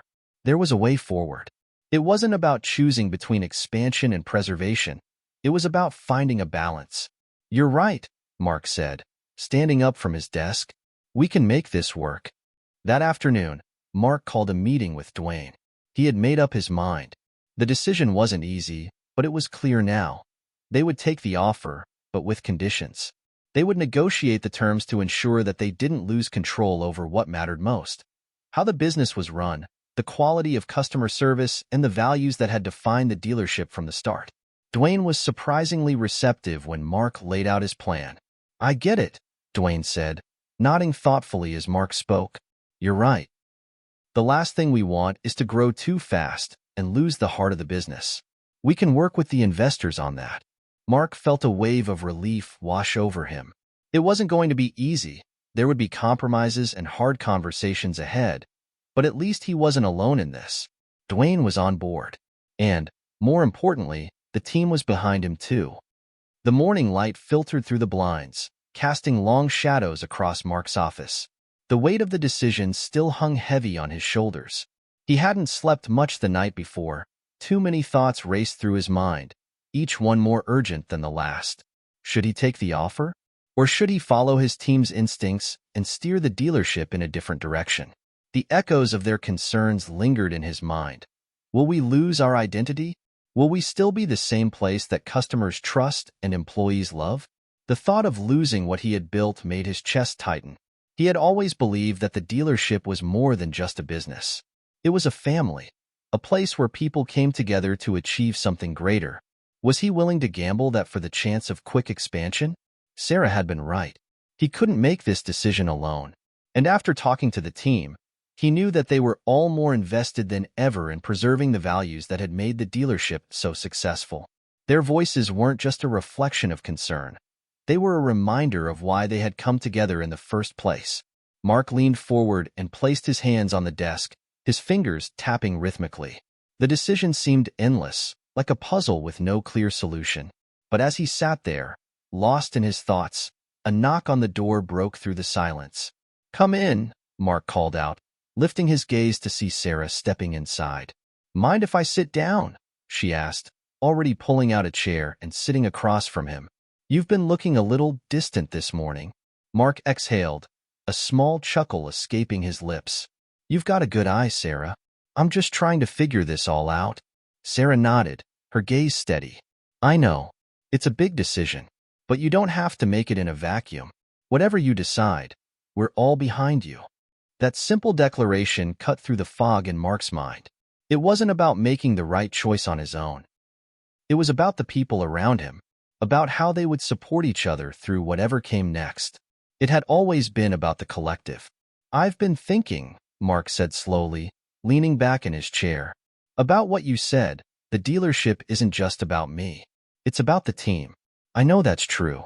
But if I take the deal and we start expanding rapidly, what happens to the culture we've built here? How do we maintain the connection we have with our customers and with each other? Sarah studied him for a moment, her fingers drumming lightly on the armrest of her chair. You're right to ask those questions. But, honestly, the team will follow your lead. If you decide to go for it, they'll follow. But if you decide to stay small and focused, they'll follow that too. It's about the direction you set, and they trust you. I'll draft up a proposal, Mark said. We'll take it to the investors and make sure we're on the same page. I want to move forward, but I need to make sure we don't lose what makes us different. Dwayne stood up and extended his hand. Deal. Let's make it happen, Mark. Over the next few weeks, Mark and Dwayne worked tirelessly to negotiate the deal with the investors. They went back and forth, hashing out the details, making sure that the terms reflected the values of the dealership. The investors were initially hesitant, but Mark stood firm. He wasn't willing to sacrifice the heart of the business just for the sake of growth. In the end, they reached a compromise. They would expand, but not at the rapid pace originally envisioned. They would focus on maintaining the quality of the customer experience and ensuring that the new locations felt like extensions of the original dealership. The investors would provide the funding, but Mark and Dwayne would maintain control over the day-to-day operations and the company culture. Mark felt a sense of triumph as the deal was finalized. It wasn't the easiest path, but it was the right one.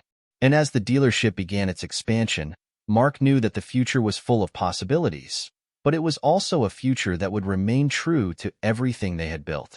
For Mark, this was just the beginning. A new chapter, one where he would balance growth with authenticity, business with family, and risk with trust. The days following the finalization of the deal felt surreal to Mark. The contract had been signed, the investors were officially on board, and the path ahead was set. But despite the overwhelming sense of accomplishment, he couldn't shake the feeling that something important was changing, something bigger than just the business. He had always viewed the dealership as an extension of himself, a place where his values were reflected in every interaction, every sale, every handshake. Now, with the impending expansion, he couldn't help but wonder if the very essence of what made the dealership special would remain intact. But for now, there was no time for doubt. There was too much to do. The first new location was set to open in 3 months, and preparations were already underway. Mark's team was in full gear, working to ensure that the transition to multiple locations would go as smoothly as possible. Sarah had already been instrumental in helping to train new management for the new locations, ensuring that they were aligned with the dealership's core values. She had taken on more responsibility than ever, but Mark knew she was up for the challenge. She had always been the glue that held everything together. In the meantime, Mark spent his days overseeing the operations of the dealership, managing the day-to-day tasks, and working closely with Dwayne to prepare for the grand opening of the new locations. They had a vision, and it was time to bring it to life. It was early one morning, a few weeks after the deal had been signed, when Mark stood in the parking lot of the dealership, watching as a new shipment of vehicles arrived. The dealership was buzzing with activity. Mechanics were inspecting the new cars, salespeople were preparing for customers, and the staff was working together to ensure everything was in place for another successful day. For a moment, Mark simply stood there, taking it all in. He had built this from the ground up. Every decision, every late night, every sacrifice had led to this point. And now, as he looked around, he realized that this wasn't just about cars or sales. It was about people. The people who had supported him, who had believed in the dealership's mission, and who had put in the hard work to get them to this point. "Mark," Sarah's voice called out, pulling him from his thoughts. She was walking toward him, her expression one of quiet determination. He smiled at her. "Morning, Sarah. How's everything going?" "Everything's on track," she replied, handing him a folder. "I've got the final training schedules for the new managers. We're all set to bring the first batch of hires up to speed." "They're excited, Mark. They're ready to carry the torch." Mark took the folder from her, scanning the pages quickly. He was impressed, as always, by Sarah's ability to stay ahead of things, to make sure that every detail was covered. She had always been his right hand, and with this new phase of the business, he relied on her more than ever. "We're really doing this, huh?" he said, his voice a little softer than usual. "We are," Sarah said with a smile, "and it's going to work. You've created something special here. We just need to make sure we don't lose sight of that." Mark nodded, feeling a renewed sense of purpose. He had been so focused on the logistics of the expansion that he hadn't taken a step back to appreciate what had already been accomplished. They were moving forward, but they weren't leaving anything behind. "You're right," he said, handing the folder back to her. "We're going to make sure that everything we've built stays intact. No shortcuts." As the weeks passed, Mark and the team worked tirelessly to prepare for the new dealership locations. Dwayne had been traveling more, meeting with the investors and finalizing the arrangements for the expansion. Mark, on the other hand, remained focused on the local operations, ensuring that the existing dealership continued to run smoothly while also managing the growing responsibilities that came with the expansion. One afternoon, as Mark sat in his office reviewing plans for the new location, Dwayne stopped by. Mark noticed that he looked more serious than usual, his brow furrowed as he entered the room. "Got a minute?" Dwayne asked, his voice unusually tense. "Of course," Mark said, setting aside the papers. "What's on your mind?" Dwayne sat down across from him, leaning forward. "I've been talking to the investors, and I'm starting to worry that they're going to push us faster than we're ready for." Mark raised an eyebrow. "What do you mean?" "They're excited about the growth potential, and I get that. But they're pushing for the second location to be up and running in 2 months instead of 3. They want to roll out a total of 5 within a year." Mark sighed, rubbing his temples. "We've already agreed on a slower pace. We can't let them rush us into something we're not ready for." "I agree," Dwayne said, looking frustrated. "But they're putting pressure on me, and I don't know how long we can keep stalling. They want results and fast." Mark leaned back in his chair, thinking for a moment. This was the challenge he had anticipated, the balancing act between keeping the business's values intact and meeting the demands of investors eager for returns. "I'll talk to them," Mark said finally. "We agreed on a slower pace for a reason, and I'm not about to sacrifice everything we've worked for just to meet a deadline. I'll handle it." Dwayne nodded, looking relieved. "Thanks, Mark. I knew you'd be on top of it." The next day, Mark flew out to meet with the investors. It was time to have the hard conversation. As much as he wanted to please everyone, Mark knew that he had to stay true to the dealership's vision. They couldn't sacrifice the quality of service or rush through the process just to hit arbitrary targets. The meeting was tense, with the investors pushing for rapid growth. But Mark stood firm, explaining the importance of a measured approach, one that ensured the integrity of the dealership and its reputation. He reminded them that success wasn't just about opening new locations. It was about building lasting relationships with customers and employees. By the end of the meeting, the investors seemed to understand. They agreed to extend the timeline for the new locations and promised to be more flexible moving forward. Mark felt a sense of relief. He had managed to hold on to the values he held dear while still moving forward with the expansion. Sarah looked up, her brow furrowing. "You mean, besides the growing pains?" "Honestly, Mark, it's not surprising. With all the new staff and the investors pushing for more, it's easy to lose focus on the people who helped build this place. But we're doing what we can to stay true to the values we established. The hard part will be keeping that balance as we continue to grow." Mark leaned back in his chair, the weight of her words sinking in. He had expected there would be some strain, but hearing it from Sarah made it all the more real. They had always prided themselves on being a family business, on having that close connection with the employees and customers. But as the business expanded, it felt like that closeness was starting to fray at the edges. "I just don't want to lose that feeling of community," Mark admitted, looking down at his hands. "The one that made people want to work here, the one that made customers trust us. I feel like we're at a tipping point, Sarah." "I get it," she said, her tone softening. "But it's not too late. We can keep pushing for that balance. If you stay focused on what's made us successful, we can expand without losing what makes us special. But it's going to take more time, more effort." Mark's phone buzzed, interrupting the moment of reflection. He glanced at it, seeing a message from Dwayne. "The first grand opening is in 2 weeks. Let's make sure we're ready." "Meeting in an hour?" Mark glanced at Sarah, his mind already shifting into work mode. "Looks like we have another meeting to prep for. But you're right. We can't lose sight of what's most important." The grand opening day arrived faster than Mark had anticipated. The first new location was ready, and the dealership was buzzing with anticipation. Mark stood in front of the building, looking up at the large sign that read, "Mark's Auto. New location bigger, better, still family." He couldn't help but smile. Despite all the challenges, they had made it. The grand opening was a milestone that had once seemed so far away, and now it was a reality. Inside, the showroom was full of excited customers and employees. The sales team was working the floor, engaging with the crowd, while Sarah was in the back, making sure everything ran smoothly behind the scenes. Mark made his rounds, greeting customers, answering questions, and checking in with the staff. Dwayne arrived shortly before the ribbon-cutting ceremony. He looked pleased, but there was something in his eyes, something that hinted at the pressures that still loomed over them. The investors were eager for results, and while the first location had been a success, there were still 4 more to go. The work wasn't over. As Mark boarded the flight home, he reflected on the challenges ahead.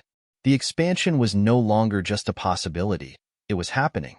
But in that moment, he realized that no matter how big the dealership grew, it would always remain a reflection of the values he had instilled from the very beginning. Growth was important, but it was the people, the employees, the customers, and the community that made the dealership special. Mark looked out the window as the plane took off, feeling a renewed sense of clarity. He had made the right decision. The future was bright, and no matter what came next, they were ready to face it together. The first few months after the agreement with the investors felt like a whirlwind. Mark's days were packed with meetings, calls, and decisions that came at a fast pace, but the dealership's foundation remained steady. The first new location was nearing its opening, and with it came a mix of excitement and nervousness. The grand opening was scheduled for the end of the month, and there was still much to be done. Mark spent most of his time between the original dealership and the new site, overseeing the preparations. He watched as the new managers, trained by Sarah, began to get the feel of the business. There were always growing pains when opening a new location, but Mark was confident that they had laid the right groundwork. Despite the constant hustle, Mark couldn't shake the feeling that things were changing more than just the physical space of the business. With the new locations came new staff, new customers, and new challenges. Mark had to balance his leadership style with a larger network of people and responsibilities. For the first time in a long while, he didn't have his hands in every detail. That morning, Mark was meeting with Sarah in the break room of the original dealership. The team had gathered for a quick check-in, and he knew Sarah was the best person to help him gauge how the new systems were being implemented. She was the rock of the operation and his most trusted advisor. "How's everything going with the new location?" Mark asked, his fingers tracing the rim of his coffee cup. "It's going well," Sarah replied, scanning through the notes on her tablet. "The managers are getting settled in. There are a few hiccups, some operational things we didn't foresee, but we're addressing them. The new hires are getting into the swing of things." Mark nodded, but there was a lingering concern in his mind. The growth was happening fast, and he wasn't sure he was prepared for how quickly things were changing. The core team had expanded, but that sense of tight-knit unity that they'd had when it was just the original dealership was slipping away, even though he worked hard to maintain that feeling. "Have you noticed anything that stands out, Sarah?" he asked, his voice laced with the kind of concern he'd been holding back for weeks. "This looks amazing, Mark," Dwayne said, clapping him on the back as they walked through the showroom. "You've really pulled it off." "Thanks, Dwayne, but it's just the beginning. We've got a long way to go." As the ceremony started, Mark stood on the stage with Dwayne, cutting the ribbon and marking the official opening of the location. The crowd cheered, and Mark's heart swelled with pride. This was what he had worked for, what he had sacrificed for, and it felt good to see it all coming together. That night, after the excitement had died down, Mark and Sarah sat in the quiet of the dealership's break room, sipping coffee. It had been a long day, but it was a victory. "We did it," Mark said, his voice filled with both exhaustion and satisfaction. "The first one is open, and it looks like the team handled it well." Sarah nodded, though there was a thoughtful expression on her face. "It went well, Mark. But remember, the hard part starts now. We need to keep the momentum going, make sure that we're staying connected to the people who matter, the customers, the team, and to each other." Mark paused, considering her words. She was right. This wasn't just about opening new locations. It was about maintaining that connection, that sense of trust that had built the business in the first place. They couldn't afford to lose it in the rush to expand. "I'll make sure of it," he said, determination in his voice. "We're not going to change who we are. We'll keep building, but we'll stay grounded in what's made us successful." Sarah smiled. "That's what I like to hear." And with that, Mark knew they were on the right path. The journey wasn't going to be easy, and there would be more challenges ahead. But as long as they stayed true to their roots, they could navigate whatever came their way. Mark was starting to realize that, With each new location, things were changing in ways he hadn't expected. The dealership's success was undeniable, and the growth was happening faster than he could have imagined. But with the new locations came new challenges. Challenges that tested not only his ability to manage a larger business, but also his connection to the people who had been with him from the start. As the second location neared completion, Mark found himself struggling to find the same closeness with his original team. With more employees, more customers, and a broader scope of operations, the tight-knit group he had spent years building seemed to be unraveling. That evening, Mark sent out a company-wide email inviting every employee, at every location, to a meeting the following week. He was going to remind them all of the mission that had gotten them to this point, the core values they had built the business on. It was time to make sure that everyone, from the new hires to the original staff, was on the same page. The response was overwhelmingly positive, and soon the employees started sending in their feedback. Many of them expressed gratitude for the opportunity to be heard and reaffirmed their commitment to the dealership's values. Others shared concerns about the challenges of staying connected as the company expanded. Mark knew the road ahead wouldn't be easy. Rebuilding the sense of community would take time and effort, but he was determined to make it happen. The following week, Mark stood in front of a large conference room full of employees from every location.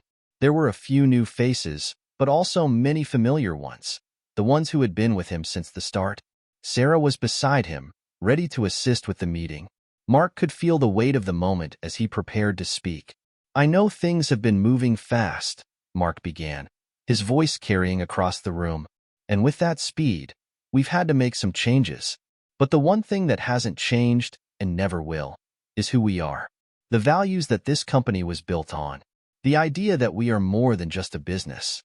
We are a family." He paused, letting the words settle in the room. Some of the newer employees exchanged glances, unsure of what he meant. But Mark could see that many of the longtime staff members nodded in agreement. "We've grown, and with growth comes challenges. But I want you to understand something. We will never sacrifice our relationships with our customers or our team just to hit a target or open a new location. Our customers trust us because we've earned that trust. And our team has worked hard to build a culture where we support each other. We're not going to lose that. We can grow, but we're going to do it the right way." He glanced over at Sarah, who gave him a small but encouraging smile. "I'm committed to making sure that we stay connected to what matters most. And I need all of you to help me do that. We're in this together, and together, we can keep the heart of this company alive." The room was silent for a moment, but then there was a slow clap from one of the managers, followed by others joining in. Mark felt a surge of pride. This was why he had started the business in the first place. Not for the sales numbers, not for the investors, but for the people who believed in what they were building together. He had always prided himself on knowing every employee by name, on understanding their strengths and challenges. But now, as he watched Sarah manage the growing demands of training new managers and overseeing day-to-day operations, Mark found himself unable to keep up. He sat in his office one afternoon, the weight of it all pressing down on him. The growth, the changes, the constant balancing act between expansion and staying true to the company's values. It was more than he had bargained for. A knock at the door broke his train of thought. Sarah stepped inside, holding a folder with the latest performance reports. "Got a minute?" she asked, her voice gentle but firm. "Of course," Mark replied, gesturing to the chair across from him. "What's going on?" Sarah took a seat, opening the folder and sliding the papers across the desk. "I've been going through the numbers for the new locations. They're performing well, but there are a few areas we need to focus on. Some of the new sales teams are struggling with customer engagement, and I'm seeing a disconnect between our original location's culture and the new locations." Mark's heart sank. This was exactly what he had feared. The culture was starting to splinter. He leaned forward, his hands clasped together. "What do we need to do to fix it?" "We need to reestablish the connection," Sarah said. "I know you've been focused on the logistics and the big picture, but we can't lose sight of the little things. The relationships, the values that made us stand out. We need to get back to basics, showing the new teams what it means to be part of the family, not just a business." Mark felt a pang of guilt. He had been so focused on growth that he had neglected what had made them successful in the first place, the sense of community that came from working closely with each other. I've been so caught up in the numbers and the next location. I think I've lost touch with what really matters. Sarah's eyes softened. It's easy to do, especially when you're trying to keep everything afloat. But I think we can turn this around. If we focus on re-engaging with the team, it'll translate into better customer experiences and stronger relationships across the board. Mark sat back in his chair, processing her words. Sarah was right. He had always been the one to lead by example, to be hands-on with the team. But as the business grew, he had become more of an overseer, which had made it harder to stay connected with the people who had been with him since the beginning. "I'll fix it," Mark said finally, his voice firm with resolve. "We'll start with the team. We'll make sure the values are front and center, no matter where we open next." As the meeting wrapped up, Mark was surprised by how much lighter he felt. It was as if a weight had been lifted off his shoulders. He had reconnected with the team, and now it was time to keep that momentum going. He would lead them, not just as a businessman, but as someone who truly cared about the people who worked with him. Later that evening, as he sat in his office looking over the day's progress, he received a message from Dwayne. It was short, but it felt like a turning point. "Mark, great meeting today. We're all in this together. Keep pushing the culture, and the rest will follow." Mark smiled, setting his phone down. He was right. The growth might have been faster than expected, but they could handle it. Together, they would keep building something that mattered. The weeks following the team-wide meeting marked a turning point for Mark and his company. There was a noticeable shift in the way employees approached their work. The sense of community he had feared losing was slowly but steadily returning. The new managers at the additional locations were getting the hang of things, and the tight-knit atmosphere that had once defined their dealership was beginning to re-emerge. It felt good, better than good, in fact. But Mark knew that sustaining this feeling wasn't going to be as easy as flipping a switch. He couldn't afford to sit back and relax just yet. The grand opening of the second new location had gone off without a hitch. Customers lined up to see the fresh stock of cars, and the sales team was energized, ready to provide exceptional service. Even the investors seemed satisfied with the results. But Mark couldn't shake the nagging feeling that he had only scratched the surface. He had to make sure the culture remained intact, not just in his original dealership, but across the expanding network. It was during a routine check-in with Sarah that the first cracks in the newly reinforced culture began to show. "Mark, we need to talk," Sarah said one afternoon as she walked into his office, looking unusually serious. "I've been noticing some things at the new locations. The culture is starting to fray again, and it's happening faster than I'd like to admit." Mark raised an eyebrow, his fingers gripping the edge of his desk.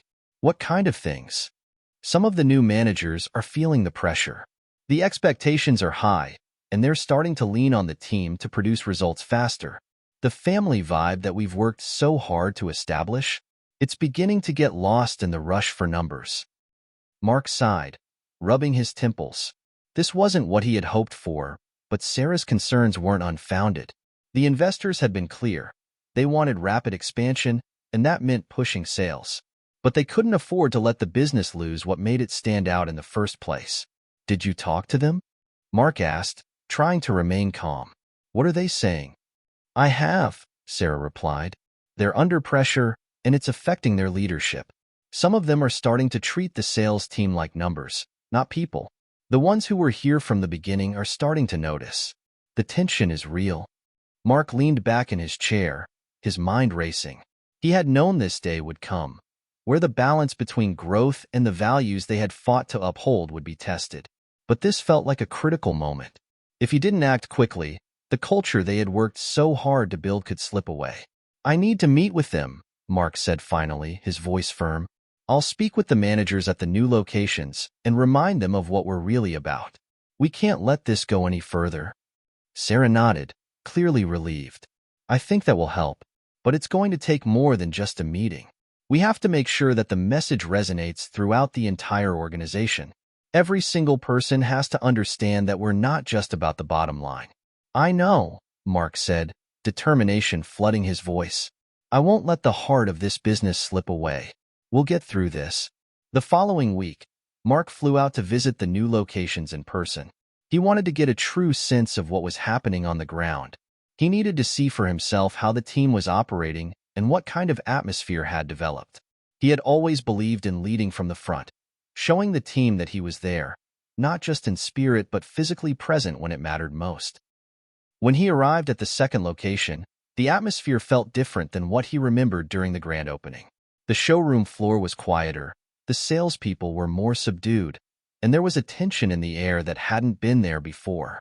Mark met with the manager of the location, a young woman named Olivia, who had been one of the new hires promoted to a managerial role. She greeted him with a forced smile, her enthusiasm noticeably absent. "Olivia," Mark said, his voice warm but direct. "I need to know what's going on. What's been happening with the team?" Olivia shifted uncomfortably in her chair. "We've had a lot of pressure from upper management to increase sales, Mark. The investors expect more, and I've had to push my team to meet those expectations. It's been tough, honestly. I don't want to lose the culture we've built, but I also don't want to fall behind." Mark nodded, understanding the position she was in. He knew the pressure was coming from all sides, but it couldn't come at the expense of their core values. "I get it," Mark said, leaning forward. "But this dealership was never about just meeting sales goals. It was about relationships, about creating an environment where both customers and employees feel valued. That's how we built this business, and that's what we need to keep at the forefront, no matter how fast we're growing." Olivia looked down, her hands fidgeting in her lap. "I know, Mark. I do. But sometimes it feels like the investors are more focused on the bottom line than on the people who make the business work. And I'm stuck in the middle, trying to keep both sides happy." Mark's heart sank. He knew how tough this was, but he couldn't let the team feel like they had to choose between profits and people. "Listen, Olivia, I'm not going to let that happen. We're in this together, and I'm going to do whatever it takes to make sure you and your team have the support you need to succeed, without compromising the values that made us who we are." After the meeting with Olivia, Mark spent the rest of the afternoon talking with the rest of the team. He made sure to reassure them that they weren't just cogs in a machine, that they were part of a larger vision. He reminded them of the dealership's roots and the importance of treating every customer with respect and honesty. Mark could see the shift in their attitudes as he spoke.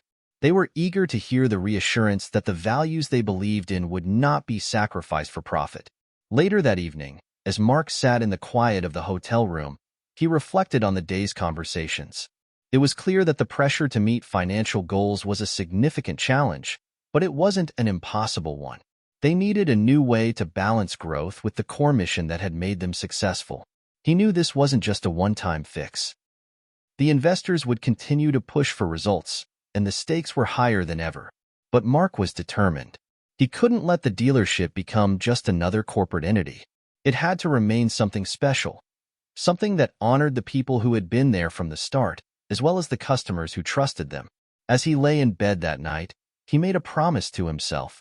He would fight for the heart of his business, no matter what. The weeks that followed Mark's visit to the second location were a mix of satisfaction and unease. He had managed to restore a sense of unity in the dealership, but the pressure from the investors never let up. As the new locations continued to open, the demands for growth increased, and the balance between keeping the culture intact and meeting the financial goals became more precarious. "We can't compromise on the culture," Mark said finally, his voice firm. "I won't let it happen. But the investors, they're not going to just accept that we're not meeting their targets. They're looking for results, and we're not going to keep expanding without delivering." "Then what's the solution?" Sarah asked, clearly frustrated. "I don't know yet," Mark admitted, "but I won't sacrifice the heart of this business. There has to be a way to find a balance.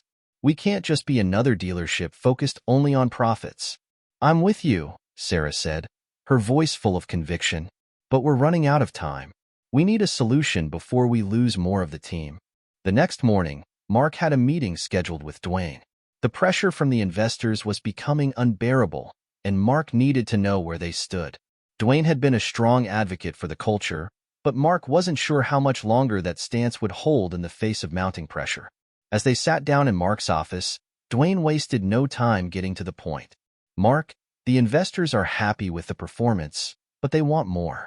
They want results faster, and they want us to ramp up production. The new locations are doing well, but they need to see numbers." "I know," Mark said, his voice heavy. But we can't just be about numbers. We've worked too hard to build something special here. We can't lose sight of our values. I hear you, Dwayne said, leaning forward. But you know the reality. They're investing a lot of money, and they want a return on it. Fast. They don't care about the long-term culture if we're not showing immediate results. The pressure's on, Mark. Mark's heart pounded in his chest. He knew Dwayne wasn't lying. But he also knew that losing the culture would mean losing everything they had built. It would turn the dealership into just another business, a place where the team was expendable and customers were treated as transactions. I can't do it, Dwayne, Mark said, shaking his head. I can't just chase the numbers. It's not what we're about. We built this thing on trust, on relationships, on treating people like family. Dwayne sat back, his expression thoughtful. Mark, I get it. I'm with you on the values. But at the end of the day, we're in business to succeed. And that means we have to find a way to balance both. Mark's hands clenched into fists. He had never felt so conflicted. The investors had a point. They were putting up the money, and the expectations were sky high. But could he really compromise on the very thing that made the dealership stand out? Mark spent most of his days juggling the daily operations of the dealership and the demands of the investors. The pressure was beginning to weigh on him. The deals were getting bigger, the stakes were higher, and his leadership was being scrutinized more than ever. One evening, Mark sat in his office, reviewing the latest quarterly projections from the investors. They were expecting more sales, more locations, more everything. The numbers were impressive, but Mark felt a sinking feeling in his stomach. The growth they were experiencing was fast, but it wasn't sustainable unless the culture remained the driving force behind it all. Sarah walked into the office, a slight frown creasing her forehead. She had been working long hours herself, trying to manage the expanding operations, but even she seemed to be feeling the strain. Mark, we need to talk, she said, closing the door behind her. Mark looked up from the reports. What's going on, Sarah? It's the investors. They're pushing harder now. They're asking for faster results, more aggressive targets. And I can feel the team starting to buckle under the pressure. They're worried about the culture slipping again. And frankly, I am too. Mark's jaw tightened. He had been hearing the same concerns from employees, but now, hearing them from Sarah, who had been his closest ally throughout the entire journey, made him realize how serious the situation was becoming. The culture that had been the foundation of everything he built was at risk of being overshadowed by the relentless pursuit of profit. I don't know how much longer we can keep this up, Sarah continued. Everyone's pushing hard, and it's beginning to show. Sales are up, but morale is down. The team's feeling like they're just numbers now, not people. If we don't change course soon, we'll lose what we fought so hard for. Mark rubbed his temples. He understood the pressure Sarah was describing. The team was feeling the strain, and so was he. But how could he keep up with the investors' demands and still protect the very values that had made the business successful? Mark sat back in his chair, a smile creeping across his face. They had done it. They had found a way to balance growth with integrity. And for the first time in a long while, he felt confident about the future. Mark's sense of accomplishment from the success of the loyalty program was short-lived. While the numbers had improved, the challenges had only shifted. The investors, while impressed by the uptick in sales, had grown more demanding. Now that the culture appeared stable again, they were pushing for even greater expansion. New locations, new partnerships, bigger deals. They wanted it all. And soon, Mark could feel the weight of the decisions pressing down on him. The dealership was growing at a rate he hadn't anticipated, and each new location, while a potential gold mine, stretched their resources thinner. He couldn't help but wonder how much longer the balance could hold. Mark, we need to talk. Sarah's voice broke his thoughts one morning. She was standing in the doorway, her arms crossed, her face more serious than usual. Mark nodded, gesturing for her to take a seat. What's going on? We've got a serious problem on our hands. The investors are asking for a new set of projections. They want to see even bigger numbers. If we don't deliver, they're threatening to pull back. We need to open at least 3 new locations this year, and the pressure to meet those targets is making the team anxious again, Sarah said, sitting down with a sigh. They're pushing for growth at all costs. Mark's chest tightened as she spoke. The same pressure that had been mounting in the background was now front and center. And what are the new managers saying? Are they holding up? Sarah shook her head. Some of them are struggling. The tension from the investors is bleeding through, and it's trickling down to the salespeople. They're all feeling the strain. I can see it in their faces, Mark.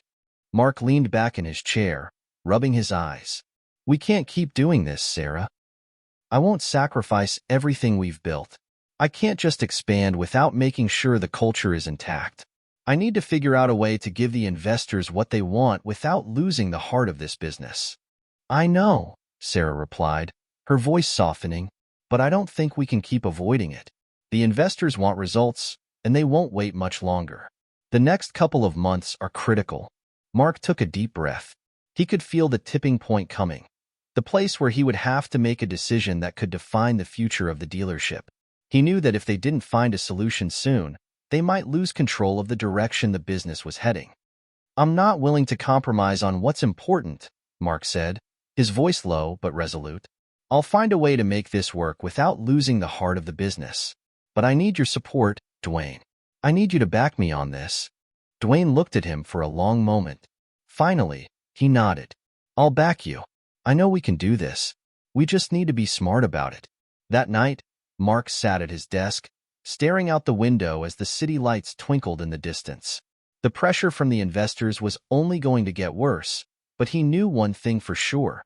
He wasn't going to let the culture slip away. He would find a way to meet the demands for growth, but he would do it on his terms. He would make sure that the values that had shaped the business remained the driving force behind everything they did. It wouldn't be easy, but Mark was willing to fight for it. The phone rang, pulling him out of his thoughts. It was Sarah. Mark, I've been thinking, she said, her voice sharp. We need to act fast. If we don't find a way to streamline our operations, we're going to lose the momentum. I have an idea, but it's going to take some work. Mark sat up straighter, a surge of hope rising in him. What's the idea? I think we need to focus on our core customers, the ones who've been with us from the beginning. We need to build a loyalty program that rewards the people who have supported us, not just with discounts, but with personalized experiences. If we give them something more than just a transaction, they'll stick with us through this growth. It'll keep the culture intact, while also showing the investors that we can hit our targets. Mark thought about it for a moment. It was risky, but it might just be the solution they needed.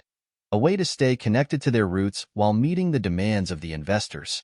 I like it, Mark said. Let's make it happen. The next few weeks were a whirlwind as Mark and Sarah worked together to implement the new loyalty program. It wasn't just about offering discounts. It was about giving customers a unique experience that made them feel like part of the family. Every customer was treated with the utmost care, and the team was trained to personalize each interaction. It was hard work, but it was worth it. As the program rolled out, Mark saw a shift. Customers responded positively, returning more often and referring friends and family. The pressure from the investors didn't let up, but the team was motivated, knowing that they were still upholding the values that had made the dealership successful in the first place. The next quarterly report came in, and to Mark's surprise, the numbers were impressive. They had hit the targets without sacrificing their culture. It wasn't perfect yet, but it was a step in the right direction. As Mark walked out of the meeting, a feeling of dread settled over him. He had made his case, but it hadn't been enough to quell the investors' doubts. The next few months were going to be critical, and Mark knew that the future of his dealership was on the line. Back at the dealership, the team was anxious, too. Employees had heard rumors about the meeting and the pressure to expand, and the anxiety was palpable. Mark had to find a way to reassure them before the cracks started to show. That evening, Mark called Sarah into his office. "We need to talk," he said, his voice strained. Sarah sat down, looking concerned. "What happened at the meeting?" "They want results. Fast," Mark said, his tone heavy. "They're pushing for 3 new locations this year, and if we don't meet their projections, they'll pull back." Sarah's face fell. "We can't keep pushing the team like this, Mark. It's too much." "I know," Mark said, his voice softening. "I'm not going to let the pressure ruin everything. We have to figure out how to grow without compromising on what matters." "We'll do it," Sarah said, determination in her eyes. "We'll figure it out together." Mark smiled, feeling a flicker of hope. He wasn't alone in this. Together, they would find a way to navigate the storm. The next few weeks passed in a blur of meetings, calls, and frantic planning. Mark and Sarah worked tirelessly to develop a strategy that would meet the investors' demands without losing the essence of the dealership. They brainstormed ideas, tried to anticipate every challenge, and built out plans for new locations that would preserve the dealership's core values. But the pressure never let up. The more they worked, the heavier the weight on Mark's shoulders became. It wasn't just the investors anymore. The strain was beginning to show in every part of the business. The sales team, though motivated by the loyalty program, was starting to burn out. Managers were finding it harder to keep up with the increasing demands, and the tension in the air was palpable. Employees were no longer just worried about their performance. They were worried about their future with the company. They feared the expansion would mean the end of the culture they had come to love. That afternoon, Mark made the difficult decision to meet with the investors. The thought of facing them again, knowing they would be demanding more, made him uneasy, but he knew it was necessary. If he didn't stand his ground now, they might never see the value of the culture that had been the foundation of everything they had built. As he walked into the meeting, he felt a wave of anxiety. The investors were all seated around a large conference table, their faces expectant, their eyes sharp. Mark sat at the head of the table, trying to project calm confidence. "Mark, it's good to see you." One of the investors, Greg, said with a forced smile. "We've been reviewing your numbers, and we're impressed with the growth so far. But as we discussed before, we need to keep pushing forward. We want to see projections for 3 new locations this year. We expect a return on our investment, and we're looking to see stronger results. What do you have for us?" Mark took a moment before answering, carefully choosing his words. "I understand the need for growth, and I'm committed to delivering results. But I also want to make it clear that we can't grow at the expense of what makes us different. This dealership has been successful because we've built it on strong relationships between our team and our customers. If we focus too much on rapid expansion without maintaining that culture, we risk losing everything we've worked for." Greg raised an eyebrow. "Mark, we're in business to make money. We're not here for sentimentality. Yes, the culture is important, but we need results. We're expecting numbers, and if we don't see them soon, there could be consequences." Mark's heart pounded in his chest.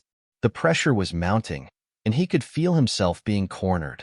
"I understand your concerns, Greg, and I'm not saying we should sacrifice growth, but I won't lead a business that loses its integrity. We need to find a way to meet the demands of growth without losing the values that have made us successful. I need your trust on this." The room fell silent for a moment, the weight of Mark's words hanging in the air. Then another investor, Elizabeth, spoke up. "Mark, you're right, but we've heard this before. We've been patient with you. We've let you build something that feels like a family business.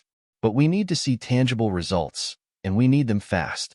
Mark felt a chill run down his spine. He knew that if he didn't deliver something concrete, the investors might not just pull back, they might pull out entirely. It would mean losing everything. "I'll give you the projections," Mark said, his voice tight. "But I'll also give you my word that we won't lose sight of the core values that have made this business stand out. I'll make sure we find a way to expand without losing the culture." The investors nodded, but Mark could sense the skepticism in their eyes. They weren't convinced, not yet. Mark could see the anxiety on their faces every day. He tried to be the calming presence, the one who would reassure them, but the truth was, he was just as stressed as they were. He didn't know how much longer he could keep up this charade of control, pretending that everything was fine when he was about to crack under the pressure himself. One particularly difficult afternoon, as Mark sat at his desk, the weight of everything threatening to crush him, Sarah walked in with a file in hand. Her expression was serious, and Mark immediately knew it wasn't good news. "Mark, we need to talk," she said quietly, sitting across from him. "I just got a call from Greg. The investors aren't happy with the progress. They're pushing for us to finalize at least one of the new locations by next month. And if we don't, they're threatening to pull the funding for the other locations." Mark's stomach turned. "What does that mean for us?" he asked, his voice barely above a whisper. It means that if we don't meet their deadline, they'll cut off the funding. And we could lose everything. The new locations, the future we've been building, the culture we've fought so hard for. Everything, Sarah said, her voice breaking. She was just as terrified as he was. Mark sat back in his chair, his mind racing. They had worked so hard to keep everything together. The culture, the relationships, the trust they had built with their customers and employees. But now, it felt like it was all slipping through his fingers. All of it. I can't let that happen, Mark said, his voice thick with emotion. He stood up abruptly, walking to the window. The weight of the world seemed to press against his chest. He had to make a decision. He couldn't keep going down this path of unsustainable growth. But the investors, they were everything. Mark, Sarah said softly, her voice pulling him back to the present. We've come so far. I know how much this means to you, to all of us. But you have to ask yourself, what kind of future do you want? Is it one where we lose everything we've worked for just to keep up with the investors? Or do we stand firm and protect what we've built? Her words hit him like a punch to the gut. He knew she was right. It wasn't just about the money. It wasn't even about the new locations anymore.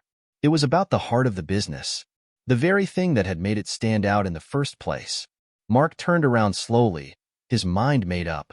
I'm going to tell the investors I'm pulling the plug. We can't keep going down this road. If they want to pull out, let them. I'm not willing to sacrifice everything we've built for more money. Sarah looked at him, her eyes wide with surprise. Mark, you know what that could mean, right? This could be the end of everything. I know, he said quietly. But if we lose our soul, then what do we have left?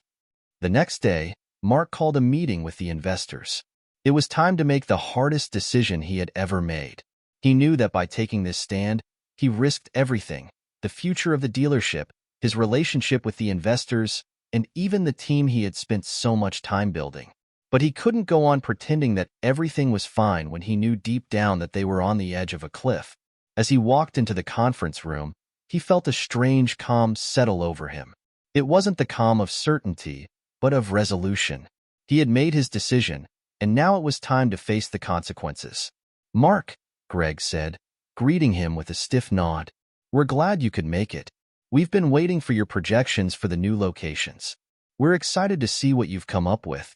Mark took a deep breath, his hands steady despite the storm raging inside. I've thought long and hard about this, Greg, and I'm afraid I have some difficult news. After careful consideration, I've decided that we can't move forward with the expansion plans at the pace you're asking. We're going to put a hold on any new locations for the time being. The room went silent. Mark could feel the tension mounting as the investors exchanged glances. Mark, Greg said, his voice tight, this is not what we agreed upon. We're counting on you to meet the targets. You know what's at stake. I understand, Mark said, his voice unwavering, but the culture of this business has always been my top priority. I'm not going to sacrifice that just for more locations or more money. I'm pulling the plug on the expansion plans unless we can find a way to move forward that honors the values we've built this business on. Greg's face turned red with frustration. You can't be serious. This is a huge risk. You're talking about putting everything at risk, your reputation, your future, and the future of this dealership. You can't just walk away from the investors like this. Mark stood his ground. I'm not walking away, Greg. I'm just choosing a different path. If that means losing your support, then so be it. I'd rather fail on my own terms than succeed at the cost of everything that's important to me. The room was filled with a tense silence. Finally, Elizabeth spoke. Mark, I respect your conviction, but you have to understand the reality. The investors are not going to take this lightly. You might not have a dealership to run if you go down this path. I'm willing to take that chance, Mark replied. After a long pause, Greg finally stood up. If that's your decision, then we have nothing more to discuss. We'll be reviewing our options. Mark nodded, his chest tight with both fear and relief. I understand. As he left the room, Mark's mind raced. He had made his decision, and now he had to face the consequences. He wasn't sure what the future held, but he knew one thing for certain. He had chosen to fight for the soul of his business, even if it meant risking everything. Back at the dealership, Mark shared the news with the team. The employees were nervous, unsure of what to expect. But as Mark spoke, the energy in the room shifted. They could see the conviction in his eyes, the determination to protect what mattered most. "This is our business, our family," Mark said, "and I won't let anything tear that apart. Whatever happens next, we'll face it together.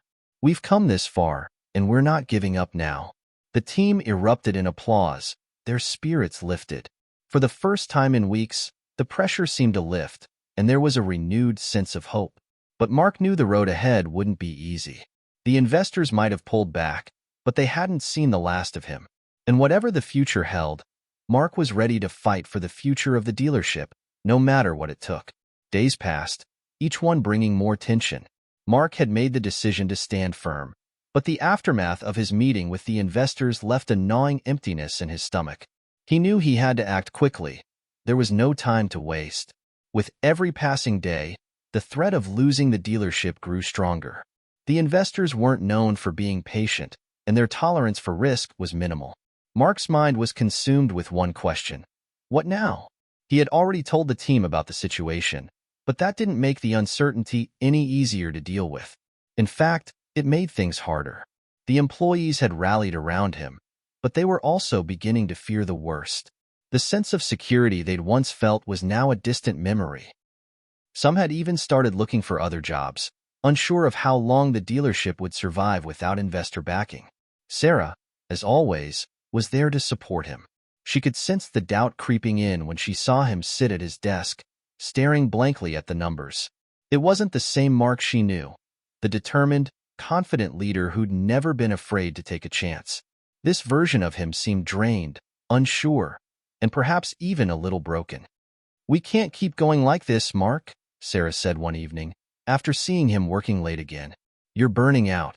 You need to take a step back and get some perspective. We've done everything we can, but this isn't something we can control anymore." Mark didn't answer immediately. Instead, he ran a hand through his hair, the weight of the situation pressing heavily on him. He wanted to believe Sarah, wanted to believe that this wasn't the end, but deep down, a part of him feared that it might be. The investors had made it clear that if he didn't deliver what they wanted, they would pull out for good. And without their support, the dealership was as good as gone. But Sarah wasn't done. She sat beside him, her eyes steady and full of resolve. "Mark, we've built something special here. You can't let them destroy that. If they don't want to support us, then we'll go it alone. The team believes in you. I believe in you." Mark looked at her, his eyes tired but still filled with determination. Sarah was right. He couldn't let the investors win. He had worked too hard to get here. More importantly, the people who had helped build this dealership, the people who had trusted him and believed in his vision, they deserved better. He owed it to them to stand tall, even if it meant facing an uncertain future. The next morning, Mark decided it was time for one last showdown. He wasn't going to back down, and he wasn't going to let the investors dictate his fate. He called Greg and the other investors to a final meeting, his mind racing with what he needed to say. This wasn't just about business anymore. It was about his principles, his vision for the dealership, and the people who had made it all possible. The meeting was set for noon, and as Mark walked into the conference room, he noticed the investors sitting around the table, looking at him expectantly. Greg gave him a curt nod, but there was no warmth in his gaze. Mark knew this was it. The moment when everything would come to a head. "Mark, we've been patient with you," Greg said, breaking the silence. "But you've had your chance. We gave you the opportunity to deliver on the growth plan, and you've failed to meet our expectations. At this point, we don't see any other option but to pull our funding. It's a simple business decision."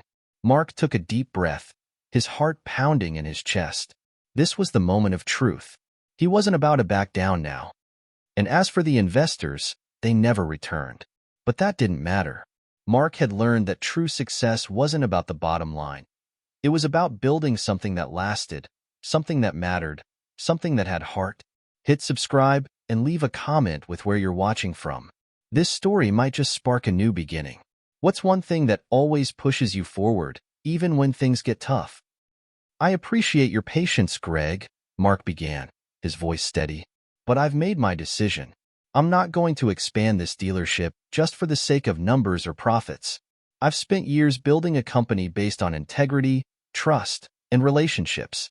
That's what makes us different, and that's what will carry us forward. Greg's face darkened. This is business, Mark. You're talking about values, but at the end of the day, the only thing that matters is the bottom line. I disagree, Mark said, his voice firm. Yes, I'm in this to make money, but not at the cost of everything that makes this place special. I won't be part of a business that sacrifices its soul for growth. If you want to walk away because of that, then that's your choice, but I'm not changing my stance. There was a long silence, the tension in the air almost unbearable. The other investors looked at each other, clearly uncomfortable with the turn the conversation had taken. Greg, however, didn't back down. He leaned forward, his voice cold. Mark, we've invested a lot of money into this business. We don't take kindly to being told no, especially when we've been more than patient with your vision. If you're unwilling to comply with our requests, then you're going to have to accept the consequences. Mark met his gaze without flinching. The consequences are that you'll pull out, and we'll move forward on our own. But let me make one thing clear. I'm not afraid to walk away from this deal. I'm not afraid of losing everything. Greg looked as though he had been slapped. He sat back in his chair, speechless for a moment, before gathering his composure. You're making a huge mistake, Mark. We'll be in touch, but don't expect us to reconsider. We've given you every opportunity. I understand, Mark said quietly, standing up, and I'm making the decision to protect what we've built, not destroy it. If that means losing your support, then so be it. As Mark turned to leave the room, he felt an overwhelming sense of finality. It was done. He had made his stand. Now, the future was up to him and his team. Whether they succeeded or failed, at least they would do it on their own terms. In the days that followed, Mark and Sarah worked to rebuild the dealership's future without the investors. It wasn't easy. There were moments of doubt, moments when it seemed like the whole thing might fall apart, but Mark never gave up. He held on to the belief that they had something unique, something that couldn't be replicated by just expanding for the sake of growth. The team rallied around him.